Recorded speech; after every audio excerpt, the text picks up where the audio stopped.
Time to meet the starters for today's ball game, and Jennifer Jacobs has them for us. Starting for Young Harris, we see number 3, Sarah Jorgensen, sophomore out of Stockholm, Sweden. Number 12, Brianna Bell, junior from Stone Mountain, Georgia. Number 23, Meredith Tarver, senior out of Johns Creek, Georgia.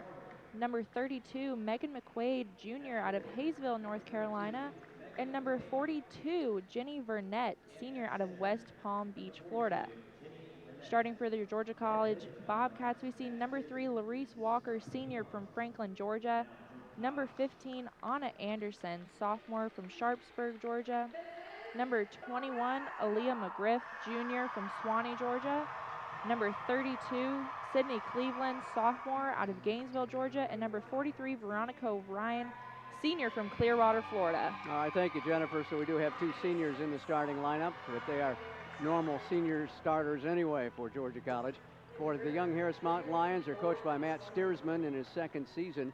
Their top 2 players are Meredith Tarver, their leading scorer at 16.5 points a ball game. She also has 8.5 rebounds per ball game. For Jenny Vernette, their 6'3" center, averages a double-double, 10.3 points and 10 rebounds a ball game. Bobcats dressed out in the home white uniforms with the Bobcat blue numbers headed right to left toward the north goal at Centennial. And for the Mountain Lions of Young Harris, they're in their black road uniforms with the purple numbers trimmed in gold. They'll head left to right toward the south goal. They've got Tarver in the midcourt circle. The Bobcats will counter with McGriff. Important ball game for both teams as Young Harris trying to get a last season push here to make the conference playoffs, but they just about are going to have to win out to make it. The Bobcat women are 2 notches ahead of them, and they are in 4th place for the top 4 teams to go in the West Division. There is the whistle, and there is the tip up, and it is controlled by Tarver and Young Harris. So they'll bring it across the timeline with Jorgensen. Stops top of the circle as the Bobcats have gone to man-to-man, and a pickoff by Aaliyah. She's going to go for the breakaway layup and score. She anticipated very well. She did. Aaliyah McGriff anticipated at the top of the circle that return pass, and Georgia College gets a 2-0 lead. Jorgensen drives, free throw line extended left, picks up her dribble, guarded by Cleveland, pushes it back up to Tarver. Tarver dumps it off on the right side. They'll have to pitch it back out from Bell back to Tarver. Tarver, and a hand check foul inside on GC. First foul, well, actually it's a forearm thrown by a Bobcat once again. It's going to go on Sydney Cleveland. Last time we were here, they whistled a lot of those forearm shivers, and they've been doing that a lot this season. Ball inbound left baseline, stolen by Reese. They try to get it in the corner, and Walker takes it away. Down the near far sideline, kicks it in the right corner. Cleveland for 3. Bang! She got it to start the ball game. Executing early, just like Mo said. Exactly. Sydney Cleveland knocks home her 28 three-pointers. She leads the Bobcats in 3-point shots made. Now GC has gone back to a 2-3 zone. They lob it low to Bell off the right block. No, that's Vernette, excuse me. Off to Jorgensen. Here's Bell, top of the circle. Ball tipped away but recovered in the left wing. 10 to shoot. Driving is Tarver. Got an NBA step there and took it in and scored off the window. A little continuation drive by Meredith Tarver. It's a 5-2 Bobcat lead. We've played a minute and a half. McGriff to Ryan, back straight away. Cleveland for 3, and she hits it a little hard off the back iron. And rebounded by Young Harris. They'll get it off to Tarver on the right side to Bell. Back up straight away, down low to Vernette, working on Anna. Backs up for a long 2, knocks it off the window. Rebound by Sydney Cleveland. Outlet pass to Reese. We want to run. Now we'll slow it up. Get it off to Ryan. V for 3, right side. It's off the back iron, but Cleveland gets an offensive board. And she'll pitch it out to reset. Good hustle on the offensive glass for GC. Bobcats hoping to get off to a better start than they did against these Mountain Lions back in January. Ryan has it at the top of the circle. Pulls it back out, 13 to shoot. Man-to-man by the Mountain Lions. Ryan comes around a screen, goes the right side of the lane, lays it up and scores off the glass. Ryan just accelerated down the right side of that lane. A 7-2 Bobcat lead. It is Jorgensen bringing it across the timeline. Drops it off to Tarver. She'll circle down to the right baseline. Oh, my goodness. A ticky-tack foul called on Veronica Ryan. She barely touched the lady and was whistled for her first foul. Second foul on GC. 2.5 minutes into the ball game. Cats by 5. They look to inbound it to Tarver. Tarver going to go baseline. Got cut off by Cleveland. They'll pitch it back up to Bell. Into the right corner to Jorgensen. Dribbles up on the wing. Back out front. Three-pointer away and good. Megan McQuaid, her 14th three-pointer on the season. Makes it a 7-5 ball game. Can't let shooters stay open like that. Not a chance. She's about 24.5% from downtown, but she's been able to hit 14 of them now. Here is McGriff driving on the right side, laid it in. No contest there. 9-5, Bobcats with a 4-point lead. Jorgensen dribbles into the forecourt. Passes up top to Tarver. Crossover dribble, takes her down the left side of the lane, forces one off the window, no good. Ryan tapped the ball, it's held, and GC will have the basketball on the possession arrow. Ryan got a hand on it, tried to get it to Sydney, and Cleveland got tied up. So GC's basketball. They're going to get Jada Williams in, the junior from Snellville out of George Walton Academy, as she'll replace Jorgensen. No changes for the Bobcat women. Reese will bring it across, gets it to Anna, top of the circle. Down low, there's McGriff. Turnaround jumper in the paint, a little bit short. And a rebound taken by Young Harris. They double teamed her down there. Tarver back up around the left perimeter into the corner. They'll dribble up on a wing, back to Tarver on the left elbow. Crossover dribble takes her left to the lane. Back up top now. Back out to Bell beyond the NBA arc. And a foul inside on Anna. She tried to deny the entry pass to Burnett off the left block and pushed her from behind. She's really working hard down there trying to cover Jenny Burnett too. So first foul on Anna, but the third team foul on GC in the quarter already. They'll get it in quickly on the left side. Shot up, partially blocked. Williams missed it off the window, and a foul on Young Harris on the ensuing rebound. That'll be their first personal foul of the day. It'll be charged to Burnett. So the Bobcats will bring it down to the north end with a 9-5 lead. They got off to a very struggling start against the Mountain Lions back in January up in the mountains. Long bus trip, etc. Jumper up for three by Reese doesn't go, and a rebound taken by Bell. Brianna Bell will bring it up the floor, drop it off right side. They dump it down low, wide open. Burnett off the window. We got caught in a switch, I guess. Yeah. And Burnett makes it 9-7. She was open as far as she could be. Reese will take it across the timeline. Goes to the top of the circle. Swings it high right side to Sydney. Cleveland on the attack. Dumps it in the left corner. It actually got tipped out of bounds by Jada Williams. Tried to get it into Veronica Ryan in the corner. Bobcats will make a change at guard. Ryan out, Christina Thomas in. And Jorgensen returns to their lineup as she'll pick up Megan McQuaid. We had about half of the Bobcat team walking down to the other end of the court. They didn't think that was their ball. Yep. It had got a hand on it by Williams. GC to inbound it at the north end zone. Get it into Chris between the circles. Down to 12 on the shot clock. Dribble drive up top with 10. Reese's got it. Approaches the top of the circle. Comes around a screen. Drops it off to Anna. Back of the free throw line. Jumper's no good. Burnett gets the rebound. They can tie it up or take the lead. They'll get it off to Jorgensen. She'll bring it into the front court. Dribble drive on the right wing. Hands it off now to Williams. Crosses to the right side. Into the right corner to Jorgensen. Dribbles up on the wing. Back to the right baseline. Runners up no good. And a foul call. I believe it will go against Burnett again as she crashed the boards trying to get the offensive rebound. That'll be 2 on her. And we should get our media timeout at 4:53 to play. 4:53 left, first quarter. Bobcats with a 9-7 lead over Young Harris. We'll be back in 30 seconds. This is Georgia College basketball on Lake Country 102.3.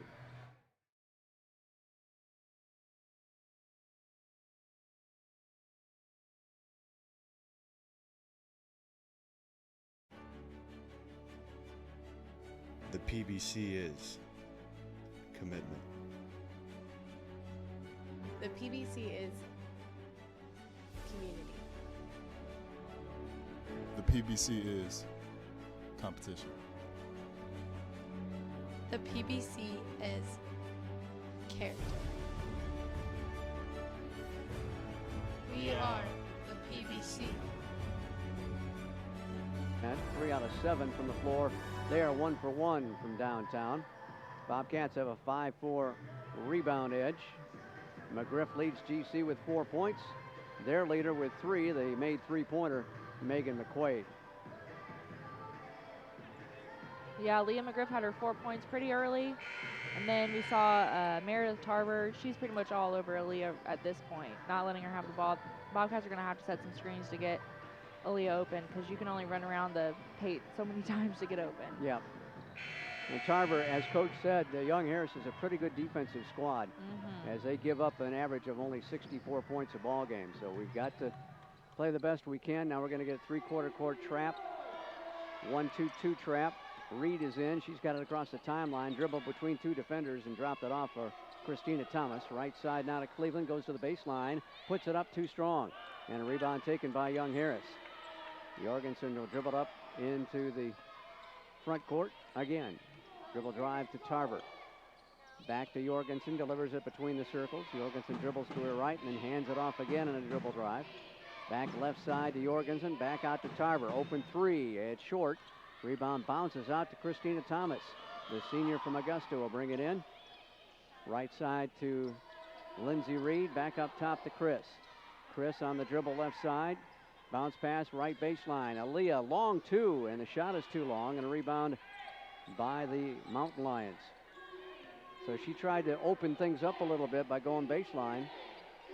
You saw her fighting for position down there too at the block. Jorgensen drops it off again for Tarver. She'll dribble inside the arc right side, and a fadeaway jumper misses. Rebound GC as the shots are not falling for either team. We want to run, get it off to Reed. Lindsay with a layup. Give the assist to Christina Thomas. It was awesome. So 2 seniors hook up on that hoop, and it's 11-7 Bobcats. Jorgensen with a dribble drive up top, gets it off the Bell, straight away to Tarver. Tarver now back on the left elbow, driving down and then kicking it back to the top of the circle. Tarver lost it on the floor, it rolls away from her, and the Bobcats get it. That'll be the first turnover of the day for Young Harris. Bobcats left wing, Reed open for 3, and she hit it strong. Anna Anderson got the rebound, tested the air in the ball, put it up and scored off the window. Good positioning by Anna. Oh yeah. Nobody even put a body on her. 13-7 with 3 minutes to go. The Bobcats by 6. Jumper from downtown. Three-pointer doesn't go. Chris has another rebound. Thomas has 2 boards already. The littlest lady out there. Yep. Sid open for 3. Bang! And Coach Steersman wants a timeout. Sydney Cleveland hits her second three-pointer of the game. Give her 29 for the year. And Coach Steersma has a 30-second timeout as Georgia College has opened up a 9-point advantage, their biggest lead of the day so far. They're executing offense the way they need to. And they're converting on the fast break too. That was a fast break three-pointer, wasn't it? It was. Got the transition game going, got down the floor in a hurry, and Sydney was open deep on the right side, able to make the bucket. Cleveland started 27 out of 84 for just 32% from long range. She is now 2 out of 4 in three-point shooting today. Officially 2 for 3, I'm sorry. And she leads the Bobcats with 6 points. No further scoring for Young Harris since that media break. And Ellie Fruit has taken off the warm-up. She's headed to the scorer's table across the way. Jorgensen on a dribble drive up top now to Bell. And they've got Megan McQuaid back in. Tarver. Williams, rather. Our T.J. Wright stepped out of bounds and she tried to steal the ball away on the left wing. Here's Ellie. So all the seniors get an early look. Ellie Fruit starting to pick up the shooting a little bit in the final games of her career.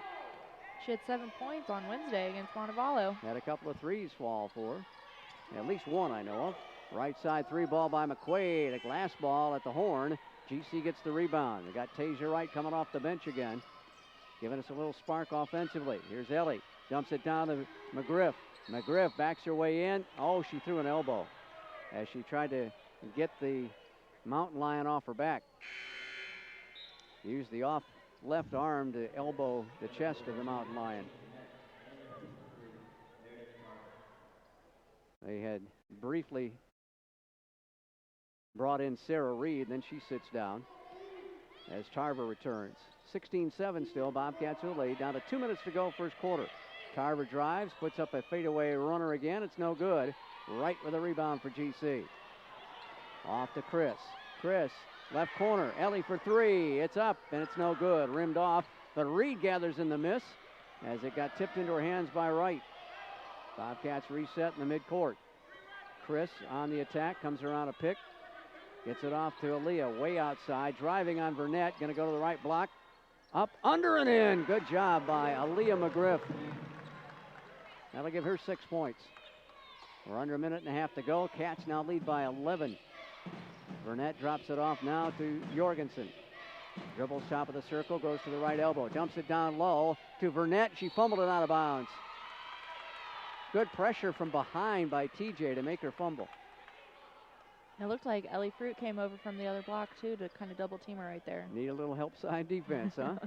Good job by Fruit to recognize she could step in there. Bobcats try to stretch this lead even further. They're up by 11 with 1:08 to go, first quarter. Jorgensen, defending on Thomas. Down low, back outside. Ellie for three, and rattle off no good. And a foul on the rebound. It goes against Georgia College. Put this one on TJ Wright. Her first foul. Fourth on the Bobcats in the quarter. So Ellie had another good look. Just would not fall for her from the left wing this time. She was further in the corner last time.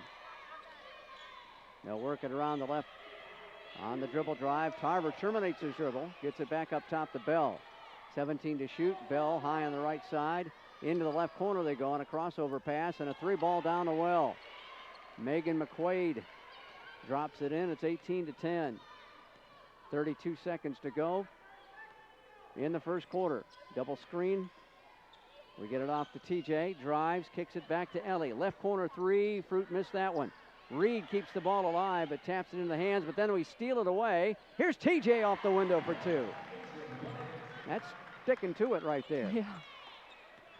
Reed with a great job of getting the offensive board and then handed it off to TJ. 6 seconds to go. We're going to steal the pass away. No, it's rolling loose. Great 3 seconds. Oh, my. Ellie Fruit diving in to try to get the ball away from Megan McQuaid. And Ellie got the worst of that, it looks like. That'll be the 5th team foul on GC. It was a great hustle right there, too. I thought we were going to get that loose basketball at first, and then it just kept rolling down the baseline toward the right corner. So the 5th team foul with 2 seconds to go in the quarter, and that'll put McQuaid at the free throw line. A 73% shooter, only 8 of 11 for the whole year at the stripe for the Hayesville, North Carolina native. Puts it up, and it's no good. GC will get Anderson back in, replacing McGriff. Don't want to get a cheap foul with 2 seconds left. They're going to get Tarver and Burnett out, so they don't get any more fouls. Burnett already with 2. 20-10, the Bobcats with the lead with 2 ticks left in the first quarter. McQuaid lines up her second free throw, missed that one, and rebound by Wright. She tipped it out of bounds, though, with 9/10 of a second. So they're going to have to hurry. Going to work on one of those immediate inbounds plays. A lot can happen in 0.9 seconds. Bell is right underneath the basket. Now she works to the left corner. Catch, shoot, no good. She got it off in time in the left corner, and that was McQuaid again, but she missed it. And the Bobcats with a 10-point lead at the end of 1 quarter of play here in the women's contest. We'll return in 30 seconds. You're listening to the Bobcats on Lake Country 102.3.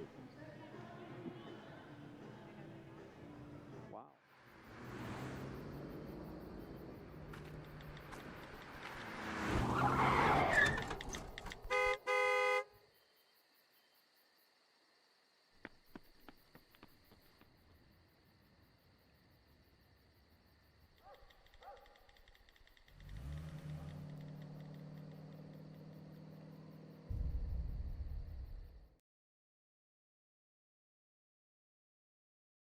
Centennial.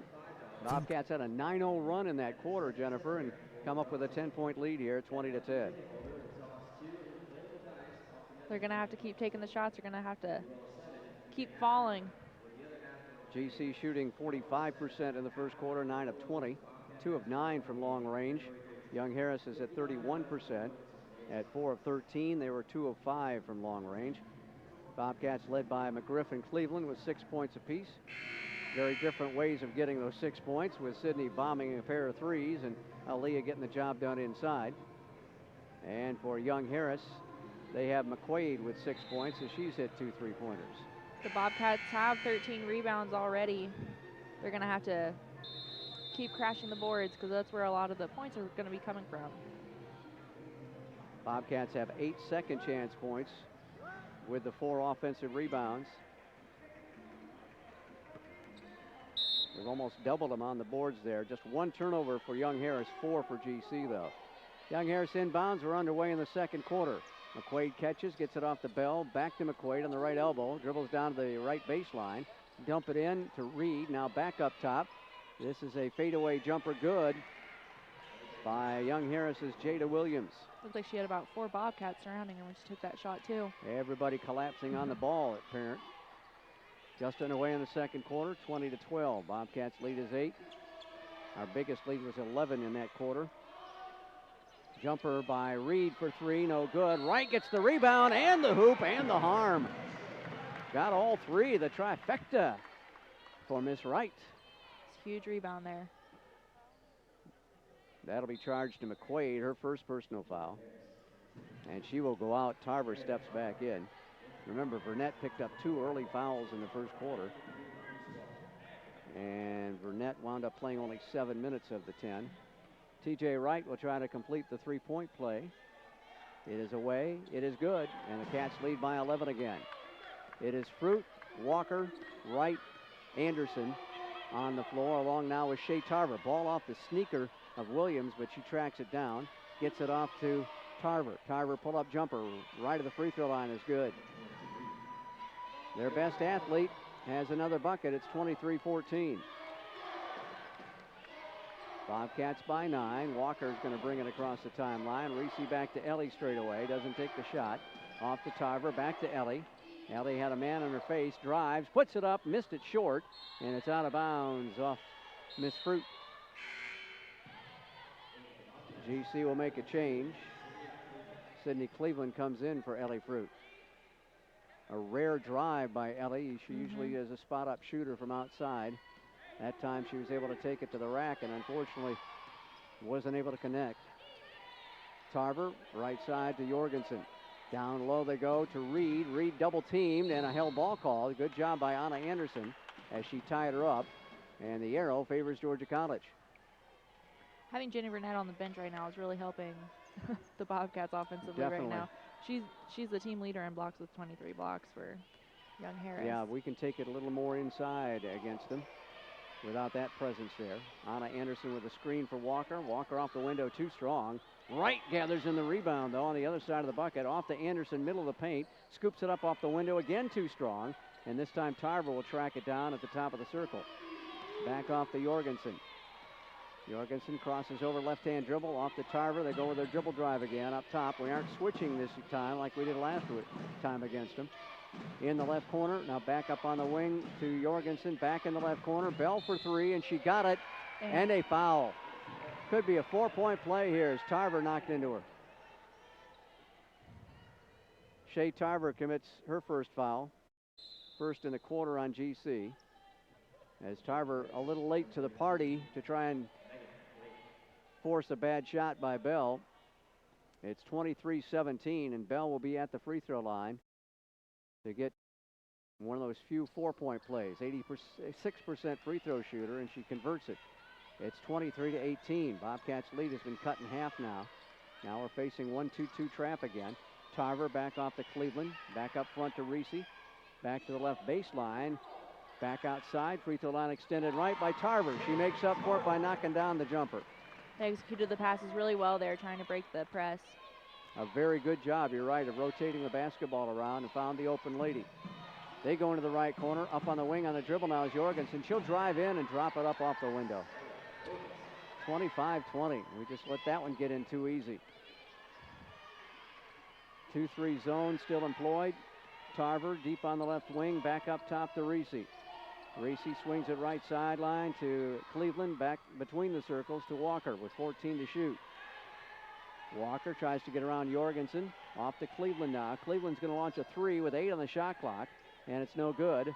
Long reach of a rebound by Bell. He stuck one of those long arms out and grabbed it. Our lead is only 5. Right side, Bell. Bell working on Tarver. Back up top to their Meredith Tarver. Jumper right baseline by Reed is no good.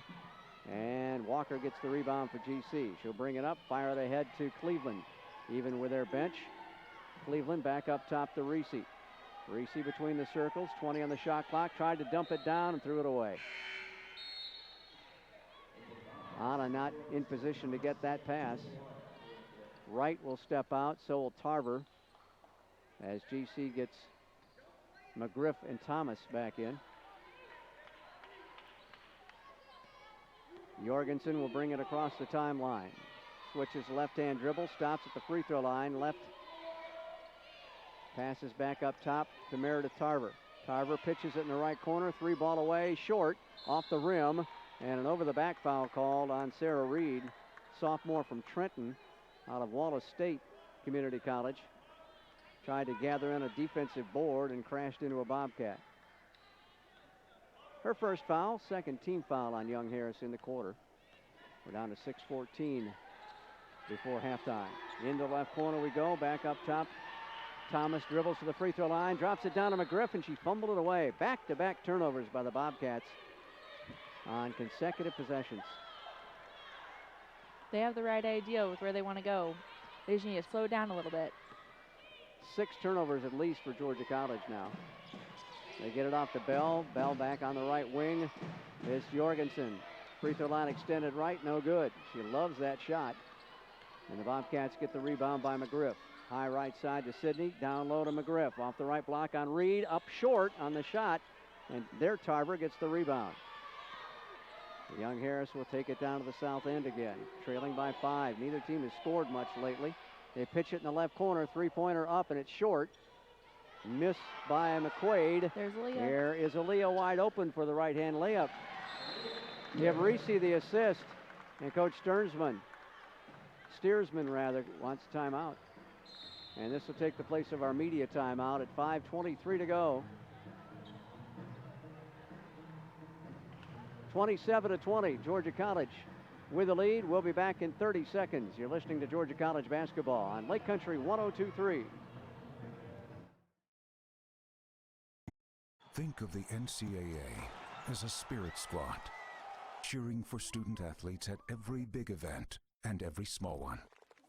We'd be there in the classroom, at graduation, at their first job interview. Okay, so don't think of us as a spirit squad. Think of us as a mascot. Well, just know we're always there for student athletes. Georgia College basketball on Lake Country 102.3, WKZR Milledgeville, or on the internet at country102fm.com, or internet streaming provided by Dr. Pepper. Always one of a kind.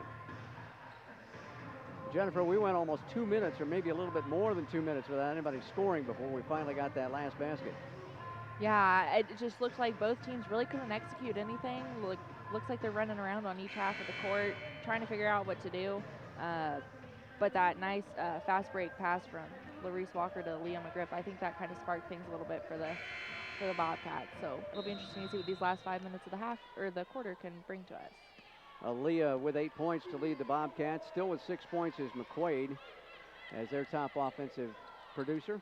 McQuaid has it, gets it off now to Jorgensen up on the right elbow. Back to the top of the circle. Dribble drive up top now to Bell. They'll go off to Jorgensen. Back on the left wing with 14 to shoot.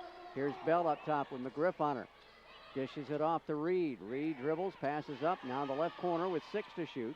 Back out to McQuaid. No, that's Jorgensen 3. And it won't go down. Ball knocked around, and Thomas gets it. Anna Anderson knocked to the deck. She's okay. Ahead to McGriff. She's going to lay it in off the window.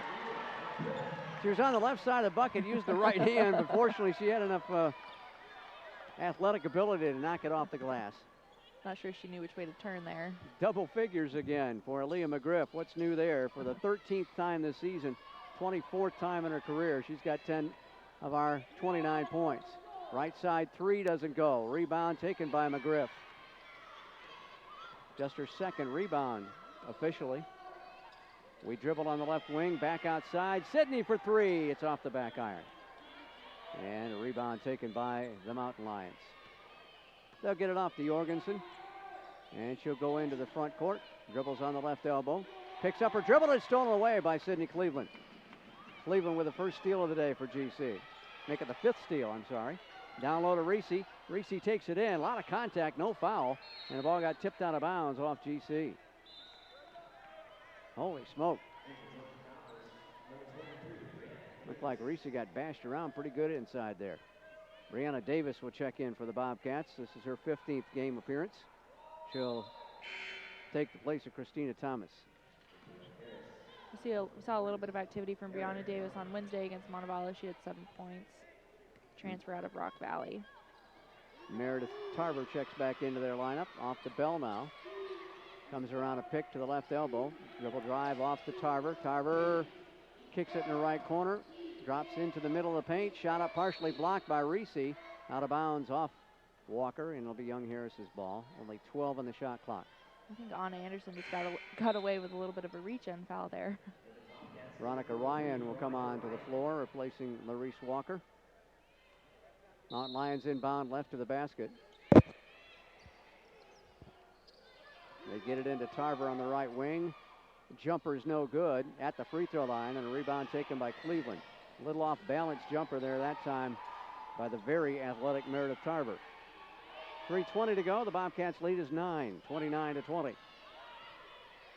We'll go with a high-low look. Anderson up top. McGriff down working the baseline. She goes into the right corner, blows past the defender, puts it up short. And a rebound taken by Reed, poked out of bounds off the hand of McGriff. So Aaliyah's taken a lot of shots already. That's probably her 9th shot of the quarter. Tarver, dribble drive, back out to Jorgensen. Dribbles to the right wing, drops it off, dribble drive again. Tarver open for three, and it's off the back iron. There's Cleveland with a board for GC. Outlet pass to Ryan. 2:45 to go as we hit midcourt. Still a 29-20 Bobcat lead. Into the right corner to Cleveland. Back up top on the right side. Around the left perimeter now against the zone. Left baseline. High posted to Anderson. Anderson has to put it on the floor. Dishes it back out to Davis. 8 to shoot for Ryan. Ryan drives, gets it off to Tarver. 5 to shoot. Three-pointer away and good. 3 for 3. At her 8th three-pointer in 27 tries. Again, good ball movement against the zone. 32-20, the Cats with their biggest lead. Tarver walks every time she touches the basketball. Free throw line jumper by Reed won't go. Rebound GC. And we get it off to Ryan. Ryan out between the circles. Pitches it left side to Davis. Left baseline. Catch and shoot by McGriff. It's no good. Cleveland taps the ball out near the top of the circle, and it's gathered in by Bell for the Mountain Lions. 1:45 remaining in first half play. They'll get it off to Jorgensen on the right elbow. Back up top now. Around the left perimeter to Tarver. Tarver comes around a moving pick. Dribble drive up top. Jorgensen puts a runner off the window. Must call bank, and it's a 10-point Bobcat lead. 32-20. Davis back around the right side. Ryan open. And now Bree will take the three, and she hits another one. Brianna Davis. Brianna just 27% from downtown, but the junior out of Rock Valley College, which won a national championship with her, has hit 2 in a row. They drive, hit the bottom of the backboard on a drive. Scoop shot by Jorgensen. The Cats lead is 13 with 55 seconds to go. Cleveland spots up for a three, left side, spun out. Rebound by McGriff, she'll stick it home. And GC pounding it now. It's 37-22. 44 seconds to go. The Bobcats have been on a nice 5-2 run here. Thought it was bigger than that. Here's Bell driving, fires it off the window. She got bailed out there. Yeah, I think she did just about everything she could to get that ball in the hoop there. And again, she took the extra step before she fired it up. Seemingly no look. 20 seconds. We're going to slow it down, go for one last shot, leading by 7. I'm sorry, by 13. 37-24. Here's Cleveland, 9 to shoot. Cleveland, right corner, Bree, 6 to shoot. Comes to the top of the circle. Lost the handle on it. Get it to McGriff with 2 to shoot. Got the long 2, and that'll do it for the first half. Aaliyah McGriff with 14 first half points against the Young Harris Mountain Lions, and Georgia College with a thumping on the Mountain Lions here in the first half. Yeah, the Bobcats are doing everything that Coach Mo said that they needed to do. They executed on offense or crashing the boards. It's 18-11 according to rebounds. Really capitalizing on the offensive end like you wanted them to do, and a much better start against the Mountain Lions than we had against them up at Young Harris. And that was back on the 24th of January when GC just survived a 57-54 win. So it's 39-24 at halftime of the women's contest as the Bobcats are on top of Young Harris. When we come back, we'll take a trip around the Peach Belt Conference in women's basketball. And we'll have the statistics in the first half as well. Take a 90-second break. You're listening to Georgia College basketball. This is Lake Country 102.3. Got stats right there.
It is halftime of the women's contest at Centennial as Georgia College is on top of the Young Harris Mountain Lions in Peach Belt Conference action. We'll get to the numbers in just a little bit, but let's take you around the Peach Belt Conference in women's hoops and give you the results of the ball game on Wednesday. The Young Harris Mountain Lions were idle on Wednesday. You're hearing the Sassy Cats music as they're entertaining the crowd here. The Bobcat women broke a 3-game losing streak as they defeated Montevallo on the road 71-43, a dominant win for GC with 28 points for Aaliyah McGriff, and that was the 4th time this season she's had a 20-10 game, at least 20 points and 10 rebounds, as McGriff hit for 28 points and 11 rebounds in the victory over Montevallo. Also on Wednesday, UNC Pembroke defeated USC Aiken by 15, 70-55. It was Francis Marion by 8 over Augusta, 72-64. The North Georgia Nighthawks defeated Georgia Southwestern 93-84. Lander over Armstrong State, 83-68. And nationally ranked Columbus State rolled past Clayton State 100-69 as the Cougar women got their 12th consecutive win and went to 21-1 on the season. We'll have more on them in just a little bit. Other ball games today, and just about everybody's, well, we've got 2 other games in progress, I should say. USC Aiken's at Lander. Well, that's the only other game still in progress. Coming up at 2:30 this afternoon Eastern Time, Montevallo will host Columbus State. That should be a great men's game. The 3:30 tip-off has Flagler at Francis Marion this afternoon. Also at 3:30, Augusta hosting Armstrong State. And then a 5:30 ball game at Clayton State with Georgia Southwestern in town to take on Clayton. Monday, the Bobcats will make up that game that was postponed because of the water conditions here at Centennial back, I believe it was early January. They'll play North Georgia on Monday, a 5:30, 7:30 doubleheader, and we'll be on the air at 5:20 on Lake Country 102.3. Also Monday, a backyard brawl, non-conference ball game between Augusta and Payne. That will be at Payne College. Coming up Wednesday, the Bobcats back in action. They'll be on the road at Georgia Southwestern. And again, that'll be a 5:20 airtime on Lake Country 102.3 as Georgia College plays its next to last road game of the year. Also Wednesday, Lander will be at Francis Marion. This Young Harris team will be at Clayton State. Flagler at USC Aiken. Pembroke at Armstrong. And North Georgia will host Montevallo. Non-conference action as Columbus State at Auburn Montgomery on Wednesday. And Saturday, a week from today, will be homecoming for Georgia College. And I know that'll be an exciting time for everybody, Jennifer, as Georgia College will entertain Clayton State. That's a different start time for homecoming because of all the early day festivities, right? It should be a really fun game. Unfortunately, I'll be out of town because I thought homecoming was this weekend Oh, and not next weekend. So unfortunately, I won't be here, but I know I'll be keeping up with all the stats. Homecoming's always a really fun time. I mean, granted, Georgia College, we don't have a football team or anything, and we don't get to tailgate like you see at University of Georgia or any other big school. So it's always a really fun time. We get to experience Tent City and the parade and all that. So. And we welcome back the alums, and hopefully they're going to be back in full stead. We'll also have the honorees of the Georgia College Athletics Hall of Fame introduced here on homecoming day, as their induction will be next Friday, the 17th. Let's check out the standings in women's basketball right now. First of all, in the West Division, it's Columbus State on top. We told you a 21-1 overall record. They're 15-1 in Peach Belt Conference play. Clayton State's second, 11-4, 19-5 overall. North Georgia is in third place in the West at 10-5. They are 18-6 on the season. Then come the Bobcats in fourth place at an even 7-7. They're 13-8 going into today's play. Georgia Southwestern's in fifth place at 7-8 and 12-10, and they're hoping the Bobcats can stumble and that they can pick up a win today, but they're going to play at Clayton State. That's a tough task ahead for Georgia Southwestern. And in sixth place, this Young Harris team, 4-10 in conference play, 8-13 overall. They've lost their last two starts. Montevallo brings up the rear in the West at 2-14 and 5-18 overall. Lander leads the East Division at 11-3. They're 18-5. They have won their last 8 starts. UNC Pembroke is second at 10-6 in conference play, 15-8 overall. USC Aiken's third at 9-7 and 13-12 on the year, as they have lost their last 3 ball games.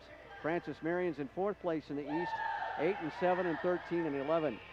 Fifth spot goes to Augusta at 7-9, 12-10.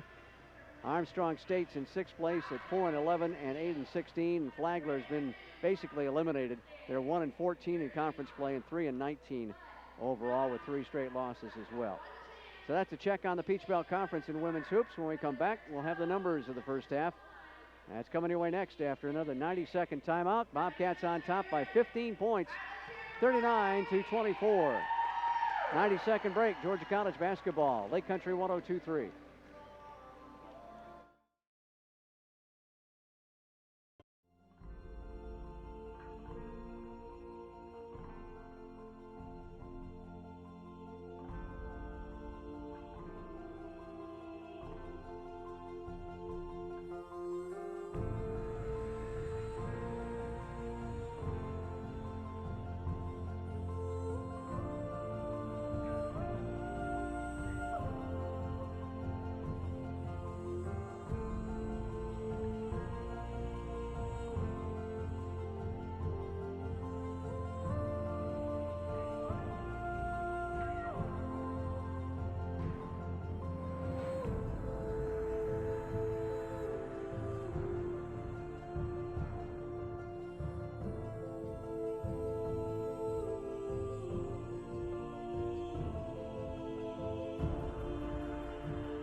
I planned on just coming here for like 2 years, getting my core done.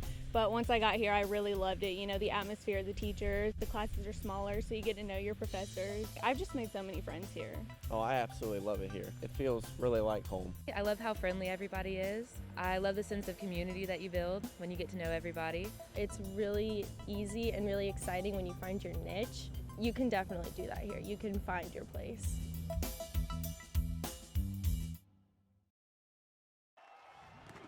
Think of the NCAA as a marching band. We wouldn't stop with halftime. We'd be full-time, celebrating student athletes in everything they do. Okay, so don't think of us as a marching band. Think of us as a spirit squad. Well, just know we're always there for student athletes. Half of action, GC was whistled for 6 fouls and only 4 fouls for Young Harris. Bobcats being led by Aaliyah McGriff, 7 of 12 from the floor, 14 points in the ball game for the junior from Swanee. Rest of the scoring, Brianna Davis hit a pair of threes off the bench. She has 6 points, 5 points for Tasia Wright. 6 points also for Sydney Cleveland with a pair of 3-pointers. Veronica Ryan has 2 points along with Shea Tarver and Lindsey Reed. Young Harris has split up their scoring. Nobody near double figures right now. Brianna Bell and Megan McQuaid with 6 points each. Sarah Jorgensen has 4 points along with Meredith Tarver. 2 points for Jenny Vanette and 2 points for Jada Williams to give them their 24 on the day. Bobcats have a comfortable 25-16 rebounding edge as well. Cleveland leads the board work with 7 right now. Young Harris has 16 rebounds, led by Bell with 6. They have only 1 offensive rebound to this point in the ball game. Bobcats credited with 10 assists of their 21 baskets, and 3 of them by Larice Walker. So she keeps edging toward 3rd place all time in Georgia College women's basketball history. Young Harris has 5 assists, 3 of them by Jorgensen. 6 turnovers by Young Harris. The Bobcats have converted those into 7 points. Bobcats with only 3 turnovers in the first 20 minutes of action and no points off those turnovers. No blocks for Young Harris. 1 block for the Bobcats, that by Reese Walker of all folks, as Reese gets her first block of the season. No steals for Young Harris, 5 steals for the Bobcats. We had Anderson, McGriff, Cleveland, Walker, and Thomas with a steal apiece. Bobcats getting the job done in the paint, 22-8. Leading second chance points, and the bench is outscoring their bench 15-2. So we got about a minute before we take a break. Jennifer, what's your thoughts on that first half? I mean, the Bobcats came out and they did what they needed to do in the first half. They've got to keep the rhythm into the second half. The bench has been really strong for the Bobcat women with 22 points off, 15 points off of the bench compared to Young Harris's 2. Bobcats got Jenny Burnett right where they wanted her in the first half in foul trouble. She's a big defensive player for the Young Harris team. They've got to continue to convert on the fast breaks and execute the passes they need to and keep the flow going. So a good first half for the Bobcat women, getting everything accomplished what Coach Moe wanted them to do, get off to a good start, especially offensively, do a better job executing early and capitalize on the offensive end because Young Harris has that good defense. But the Bobcat women out to a 15-point first half lead at the house. And we'll be back in 90 seconds for the second half of action. 90-second break, Georgia College basketball and Lake Country 102.3.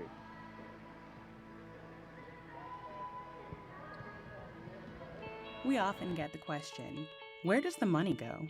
More than 90% of NCAA revenue supports 89 championships and more than 1,100 member schools that give $2.7 billion in scholarships each year.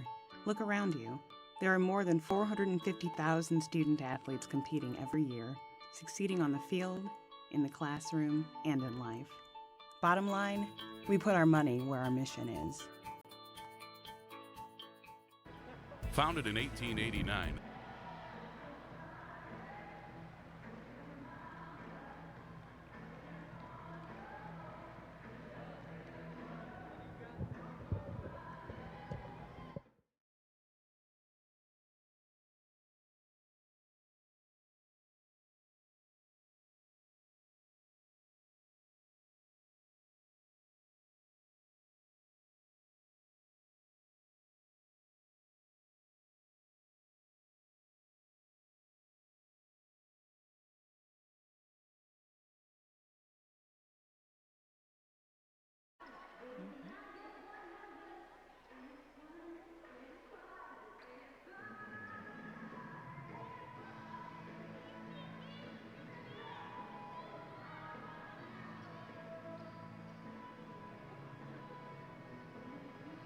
Getting set for second half play as we'll get the third quarter underway in just a second. The Bobcats at home to take on the Mountain Lions of Young Harris. And we are underway as the Mountain Lions inbounded into Jorgensen out between the circles now.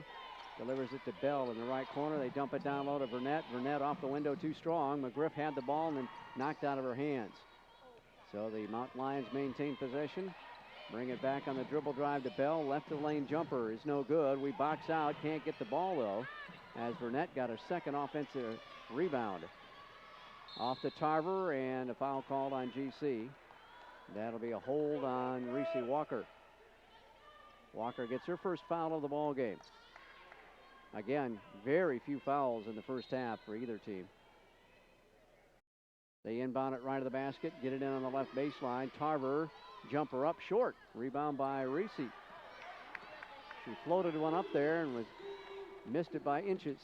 We drive, get it off to Anderson. Anderson rolls it up there, and it rolls off the window. A lot of contact again inside. And no score yet so far in the first 45 seconds. Back to the left of the lane is Jorgensen. Fights for position, gets it off to Megan McQuaid. Back up top to Meredith Tarver. Tarver on the drive, scoop shot up and in. She just took it around the right side of the lane for a score. Going to have to find somebody to step up at the back end there to help defensively on those drives by Tarver. They've got Tarver on McGriff now. I think that's a change. Bobcats work it to Cleveland, high left side, dumps it down to McGriff. She has a shorter player in there, and a shot rejected by Burnett. There's that block aspect that you were talking about earlier, Jennifer, her 24th block of the year. Burnett right side to Bell. Bell drives, behind the back dribble on Reese, and Reese tries to tie her up. It's out of bounds to the Mountain Lions. Apparently Reese knocked it out of bounds. It'll still be Mountain Lion ball with 17 on the shot clock. Jorgensen looks to trigger it in, has to go out deep between the circles to Tarver on the far sideline. Comes around a pick, stops left of lane, back up top to McQuaid. Now to Bell. Bell dribbles to the right of the arc, and a hand check foul on GC again. Gracious. And that's another hold, and it's going to be called on Anderson. That's 2 on Anna. We just had to mention that there were limited fouls, right, in the first half. Bobcats been whistled twice already here. Into Tarver on the left wing. Goes to the left baseline. Puts up a runner and scores. Tarver with 6 points. She's their leading scorer at 16.4. GC's lead is down to 11 with 2 minutes gone by, third quarter. McGriff with a screen for Reese, who drives, drops it back out to Ryan. Deep on the left wing. Ryan circles to the top of the key. Right baseline. We pitch it back left corner. Reese for 3. Yes, ma'am. It's about time, Reese. And she says the same thing. 13th three-pointer to fall. That three-point shot has kind of wobbled on her a little bit lately. 42-28. On the left wing, Bell. Back straight away to Tarver. Tarver drives left the lane, and a body foul called on GC. I guess it's going against Ryan. Veronica Ryan collects her. No, they're going to put it on, on Sydney Cleveland. 2 on Sid. And the third team foul in the quarter. That'll put Tarver to the stripe at the north end. 60% shooter at 50 out of 83. Johns Creek, Pennsylvania native. Transfer from Pensacola State College. Their leader not just in points, but in minutes played. Just under 34 minutes of ball game. Rarely comes off the floor. Bobcats make a switch at guard as Thomas comes in for Ryan. Tarver will accept the ball and try her second free throw. Spins it up there and hits it. 42-30, Bobcats lead is 12. Walker, McGriff, Anderson, Thomas, and Cleveland out there for the ladies in the home whites. Reese will dribble to the right wing. Looking low for McGriff, pitches it back up top. Three-pointer by Sidney off the back iron. It'll roll out of bounds to the end of our bench. Cleveland opened straightaway look and did not cash in. Looked like they had to lay McGriff down by on the block by herself down there. Jorgensen gets it off to Tarver. Tarver swings it on the right side to Bell. Back to Tarver, right corner 3, along 2 rather, is no good. And McGriff will get the rebound. Aaliyah had only 3 boards in the first half. We drive, drop it off to Anderson. She lost it out of bounds. Reese looked like she was going to take it herself, and I guess that's what Anna was looking for. But you got to keep your head on a swivel when Reese Walker's got the basketball. She can drop it off anytime. Bobcats. Oh, a foul from behind. Another tic-tac foul. And it's the same guy calling it each time. 3 on Cleveland now.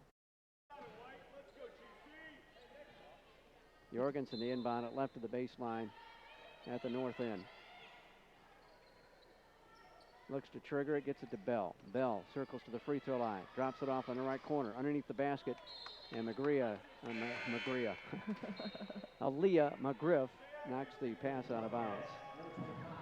Cleveland out with their 3 fouls. Reed back in. They will inbound, same spot, left baseline. Have to put it out top to Tarver. Tarver with Reed on her, and she, oh my goodness. Looked like she traveled there. I think, yeah, she took foul. an extra step before the contact, but the contact takes precedence. And that's Reed's first, and 5 on the Bobcats already with 3.5 minutes gone by. And Coach Moe is going to chat with the gentleman with the stripes on. And it's Tarver again at the line. GC's lead is 12. Free throws up and good. She definitely has a weird free throw stance, I will say that. Well, describe it for the radio folks. I don't even know how to describe it. It looks like she's got 1 foot in front of the other, completely offset. She hits the second one. She turns the right foot kind of parallel with the free throw line and then lines it up, the left foot behind it, and then squares away. It's a 10-point GC lead. Bobcats with only 3 points in the quarter. Left side to Reed, dump it down to McGriff. An offensive foul on GC. A hook on McGriff. That's 2 on Aaliyah. Aaliyah looks very confused down there. Bobcats with their 4th turnover. Right side, Tarver rises up, drops it down. Ball got knocked loose. 42-34. The Bobcats lead is trimmed to 8. Young Harris down by 15 at halftime. They're only down by 8 now. We are at home, aren't we? Yes. I do believe we are. Yeah, these whistles are going well against the Bobcats. McGriff rises up just inside the free throw line and drops it on the shooter's bounce off the front rim. 44-34. 16 for Aaliyah.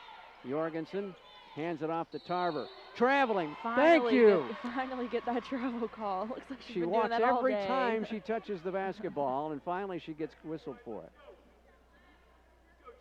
It's a 10-point Bobcat lead.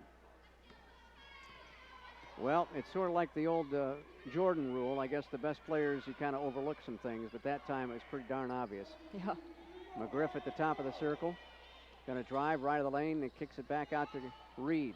Reed to the free throw line, back up top to Reese. Reese with 12 to shoot. Dribbles in, then pushes it back out with only 8 on the shot clock. Reese drives left to the lane, shoots one up, misses it. And a rebound by Anderson. Back up top, 3-pointer by Reed. Lindsay knocks it home. Lindsay Reed gets her first 3-pointer of the ball game. That gives her 14 made on the year. And here's Tarver driving in. She got tied up by Christina Thomas. The held ball results in a Bobcat basketball when we come back with 4:49 to play in the third quarter. Georgia College led only by 8, but the Bobcats with a surge now lead by 13, 47-34. Back in 30 seconds, GC basketball on Lake Country 102.3. Founded in 1889 as a college for teachers, Georgia College has transformed into a preeminent public liberal arts institution and the designated liberal arts university of Georgia over the course of its 125 years. Through hands-on learning, engagement with faculty, and involvement outside the classrooms, Georgia College allows students to be themselves and learn in dynamic ways. Georgia College, teaching students to make their mark on the world. Bobcats up 47-34. Both teams 3 of 7 at the start of this third quarter for 43%. The difference, the Bobcats have hit 2 3-pointers out of 3 tries. McGriff leads us with scoring with 16. Tarver has 14 of their 34 points. Bobcats rebounding edge is down to 7 at 28-21. There's been a little bit of controversial foul calling in the second half too. I think we can agree on that. But and then some of them our fouls are not getting away with them. I had a coach say once in high school, "You're fouling because you're tired." Bobcats, they've got to be smarter with the hands, with ball control and everything. So. And we're giving Walker a little rest right now as Brianna Davis is back in, as she hit 2 3-pointers in the first half. Hopefully her hot hand will continue. Georgia College works at the full length of the floor, left to right. Thomas approaches midcourt across the timeline. Dribbles to the left side. Passes down the left baseline to McGriff, and a step-back jumper for 2 is no good. Way too early in the shot clock for the Bobcats there. McGriff trying to get up to 18 points in the ball game. Instead, they're giving the ball back to him. Bell at the top of the circle, goes to the right side, punches it into Jorgensen, almost lost it. Back up top to Bell on the right elbow. Off to Tarver. Tarver leaves it for Jorgensen. Wraparound pass down below and a foul from behind. Charge to Anderson. That'll be 3 on Anna. So both Cleveland and Anderson in foul trouble. We're going to have to get TJ Wright in after the first free throw. That's team foul number 5 on the Bobcats, and Young Harris yet to be whistled for a foul in the first almost 6 minutes of this quarter. A little disparity there between the two fouls as Burnett hits the free throw, a 53% shooter at the line. Here comes Wright in for Anderson. Burnett out of West Palm Beach, Florida, transfer from Jacksonville University, drops in both. And the lead is 11 for GC, 47-36. Closing down on 4 minutes to go, third quarter. Dribble drive of the Bobcats. Davis gets it down low to Wright. Wright dribbles out on the right wing. Bounce pass off to McGriff, and it's knocked away, then it's stolen back again. And we've got a foul inside on Burnett. That'll be 3 on her. As she and Wright were kind of hooking it up on the right side of the lane. A hold on the elbow is the official's call. Chris Thomas looks to trigger it in, right baseline. Into McGriff on the wing. Back around the left circle. Now between the circles is Chris. Comes around a pick from McGriff. Back out to TJ. Wright going to drive. Shot up off the window, no good. And Burnett slapped it out of bounds. No, it was saved from going out of bounds somehow. Tightrope by Bell. Good job by her. Off to Tarver. Tarver dumps it down low to Burnett. A held ball called. Burnett got tied up by 5'5" Lindsey Reed. Unfortunately, Young Harris will have the ball on the alternating possession rule. Burnett has to sit down. They get Reed back in up front.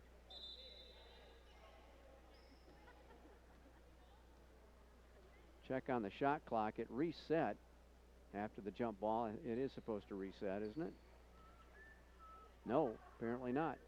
It's at 21.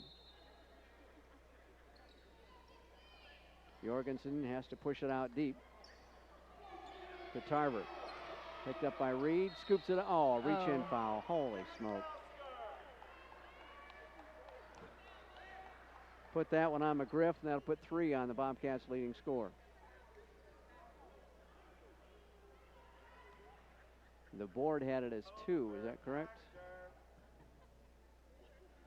Free throw up by Tarver is good, and she goes through her routine again. I think 2 is right. Let's double check. No, that's 3. She had 2 at the media break. So she comes out. And Dale Attaway has to come in, the freshman from Tifton. Second free throw on the way for Tarver. Whatever it is, it works for her at the line, and she's got them both. It's a 9-point GC lead with 3:20 to go. I was so far away from the action up there at Mountain Lion I couldn't even see her do that adjustment at the free throw line. High post it to Tarver, trying to dump it down, throw it away. We tried to get it down to right, and Tarver picked it off. Tarver leaves it for Bell, back up top to Jorgensen. Dribbles left of the lane, stops. Back out to Bell. Bell, top of the circle to Tarver. Three-pointer rimmed off. And Reed tracks down the offensive rebound. We are small in there right now. Out of bounds off Young Harris for the Bobcats. Attaway at 5'10", the tallest Bobcat out there. While Tasia Wright is listed as 5'10". Reed comes out. Walker back in. Got to get some scoring punch. Crossover dribble. Reese takes it in, tried to drop it off, and it went off the hand of a Bobcat out of bounds.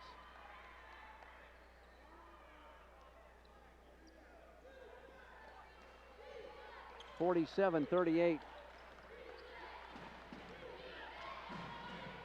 They drive, kick it left wing, three-pointer away and good.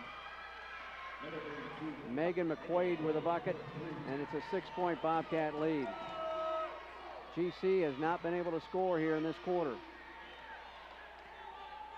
It's a 7-0 run by the Mountain Lions, says the producer. Davis back up to Thomas. Thomas back to Davis. Davis steps back for a three, and it's in and out. And Wright saves it for the Bobcats, an offensive rebound. Back out to midcourt, get it down low to Wright on the baseline. Picks up her dribble, gets it off now to Reese. 1:48 left in the quarter. A quarter we just want to forget about. NBA three for Reese's, an air ball. It falls into the Bobcats' hand, and traveling violation. Same guy making the same calls against the Bobcats all day long. You can see the Bobcats are getting tired here. They need to spark something in the fourth quarter. 90 seconds left in the quarter. Tarver catches the ball, gets away from Thomas, jumpers up, way off the mark, rebound GC. Off to Walker. Walker tries to lob it low and throws it away. Bobcats with back-to-back turnovers here. A walk and a bad pass. Burnett steps back in with her 3 fouls. 1:20 left. A 47-41 lead. The Bobcats have scored a grand total of 8 points in this quarter. Offensive foul called on Tarver as she took it down the right side of the lane. Her first personal foul. And just the second whistled against the Lions. Coach Steersma can't understand the call. Thomas back out to Wright. Wright got Tarver in there, drives, puts it off the window and scores. Great pump fake and drive right there. Got Tarver to leave her feet just for a split second. It was enough to get past her and drive and knock it off the window. 49-41 with 48 seconds to go. Bell drives, scoops it up, missed it. Left side of the rim. Rebound still in the air, recovered. Out of bounds off the Young Harris Mountain Lions. So nobody recovered it. Tipped out. GC with an 8-point lead. Steersman continues to complain. And our midcourt official may have issued a warning. 40 seconds to play. Dribbling to the right side is Thomas. Back off to Wright. Straight away. Going to take it down the lane. And a blocking foul on Tarver. Back-to-back fouls on their star. She gets her second. Third team foul. There's a technical foul on Coach Steersman. 30 seconds to go. And he's out of the coach's box as well.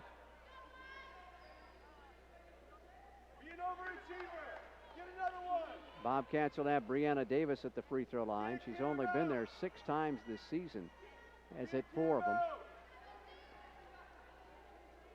And she will try the technical fouls here. Bree puts the first one up and it's no good.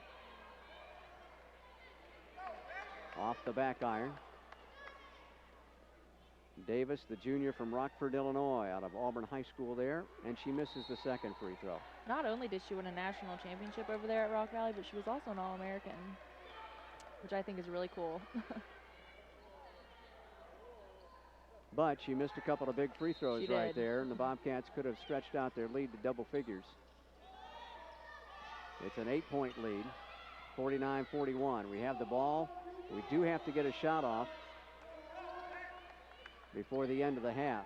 Thomas stands in the midcourt circle. Now she puts the ball on the floor. 17 to shoot now. 15 to shoot for Chris. Chris dribbles to the right wing, passes back up top to Dale Attaway with 10. Back to Bree with 7 seconds. Here's Walker with 5. Walker drives left to the lane, puts the scoop shot up, count it and call a foul. She's down. To try and pull herself up, she got hit on the right side of the head and knocked to the floor. And Kayla Woods, the graduate assistant trainer, is down to check on her. Coach Moe is off the bench as well. For the radio audience, Walker is down back of the south baseline toward the Bobcat Club area, and she's in some pain. She gave the Bobcats a 10-point lead at 51-41. The foul was put on Burnett. That'll be her 4th. Stretching out the left, testing that left leg. Looks like Larissa's parents just walked down from the stands, too, to check on her. Unfortunately, they're here because of the senior day activities. And I think Kayla's giving her the ACL test right now. Paul Higgs, the head trainer, probably tending to the men right about now, but we may need his assistance out there. Usually Dr. Neergarth is on hand for home games, but I don't see him right now, the head physician for GC Athletics. Reese gets help to her feet. Moe's going to help her to the bench. She's trying not to put any weight on that left knee.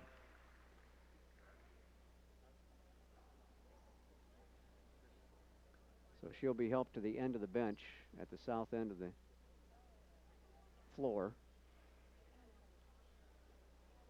And Moe will have to get a replacement for her for the free throw. It'll be Ryan coming in. So the Bobcats engine is in the pits right now. They're working on that left leg of Reese Walker. Here's Ryan to try to complete a 3-point play for Larise Walker. Veronica 55.5% at the line this year.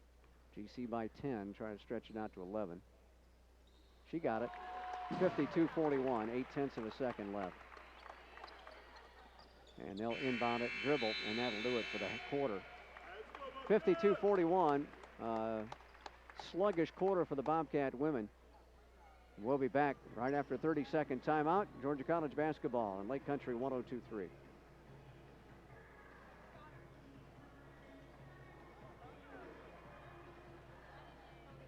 She appeared to be in a lot of pain when she hit the deck. The PBC is commitment. The PBC is community. The PBC is competition. The PBC is character. We are the PBC. When she landed on the knee for a stinger effect. Let's hope that's all it is as they continue to test that left leg over there. She was in some pain as she hit the deck initially. Looks like she's going to try to get up and walk right now. See if she can get some weight. Now she can't put any weight on it, she says. She may have tweaked it, because I don't think she would have, with her landing on it. She's got the knee pads. Right. And those things work wonders. Yes, they do. So she had to have twisted it when she went down. Yeah, rather than just a hard blow on the knee. Looks like she is walking on it a little bit. She got a little bit of a limp. Yeah, Kayla is assisting her. See if they can walk a little bit. Bobcats basketball, we start the fourth quarter. GC inbounds left to right here in the fourth frame. Thomas stops on the right top.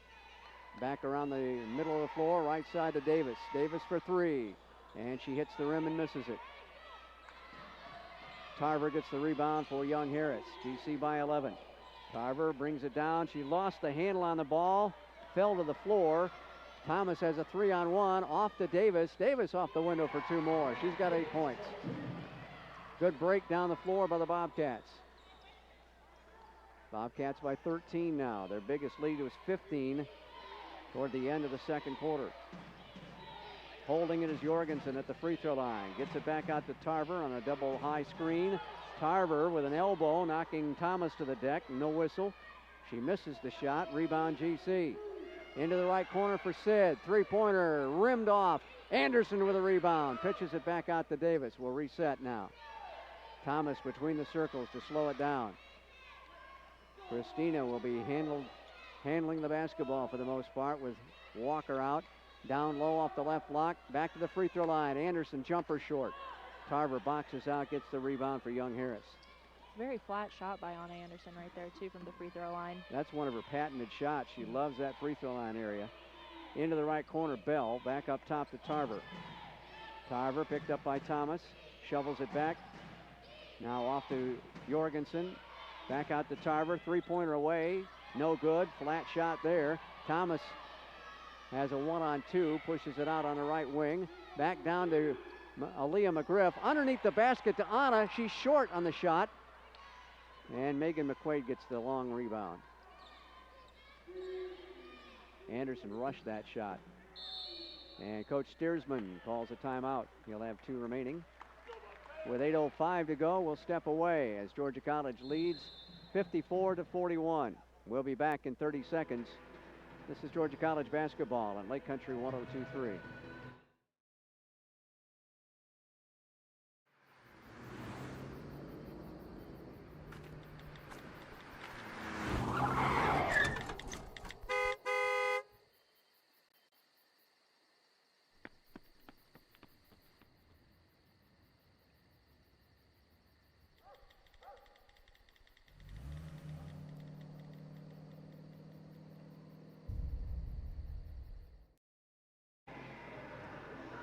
Bobcats lead by 13 at 54-41 with 8 minutes and 5 seconds left in regulation. Again, Reese Walker out of the ball game with a knee injury of some sort. They're still working on her down in the corner at the southeast corner of the gym. It will be Young Harris's basketball, 21 on the shot clock. They inbound it, get it back into the hands of Jorgensen in the front court. Jorgensen dribbles to the right side of the lane, pitches it back outside. McQuaid for 3, and she hammered it in. Megan McQuaid makes it a 10-point ball game, 54-44. 7:48 down low to McGriff. Double teamed, back out to Thomas. Long 2 away, it's no good. Rebound ricochets out near midcourt, and it's off a Bobcat. Young Harris's basketball. Burnett has checked back in for Reed on the Young Harris lineup. Jorgensen dribbles, free throw line extended left, looks for a back door, can't do it.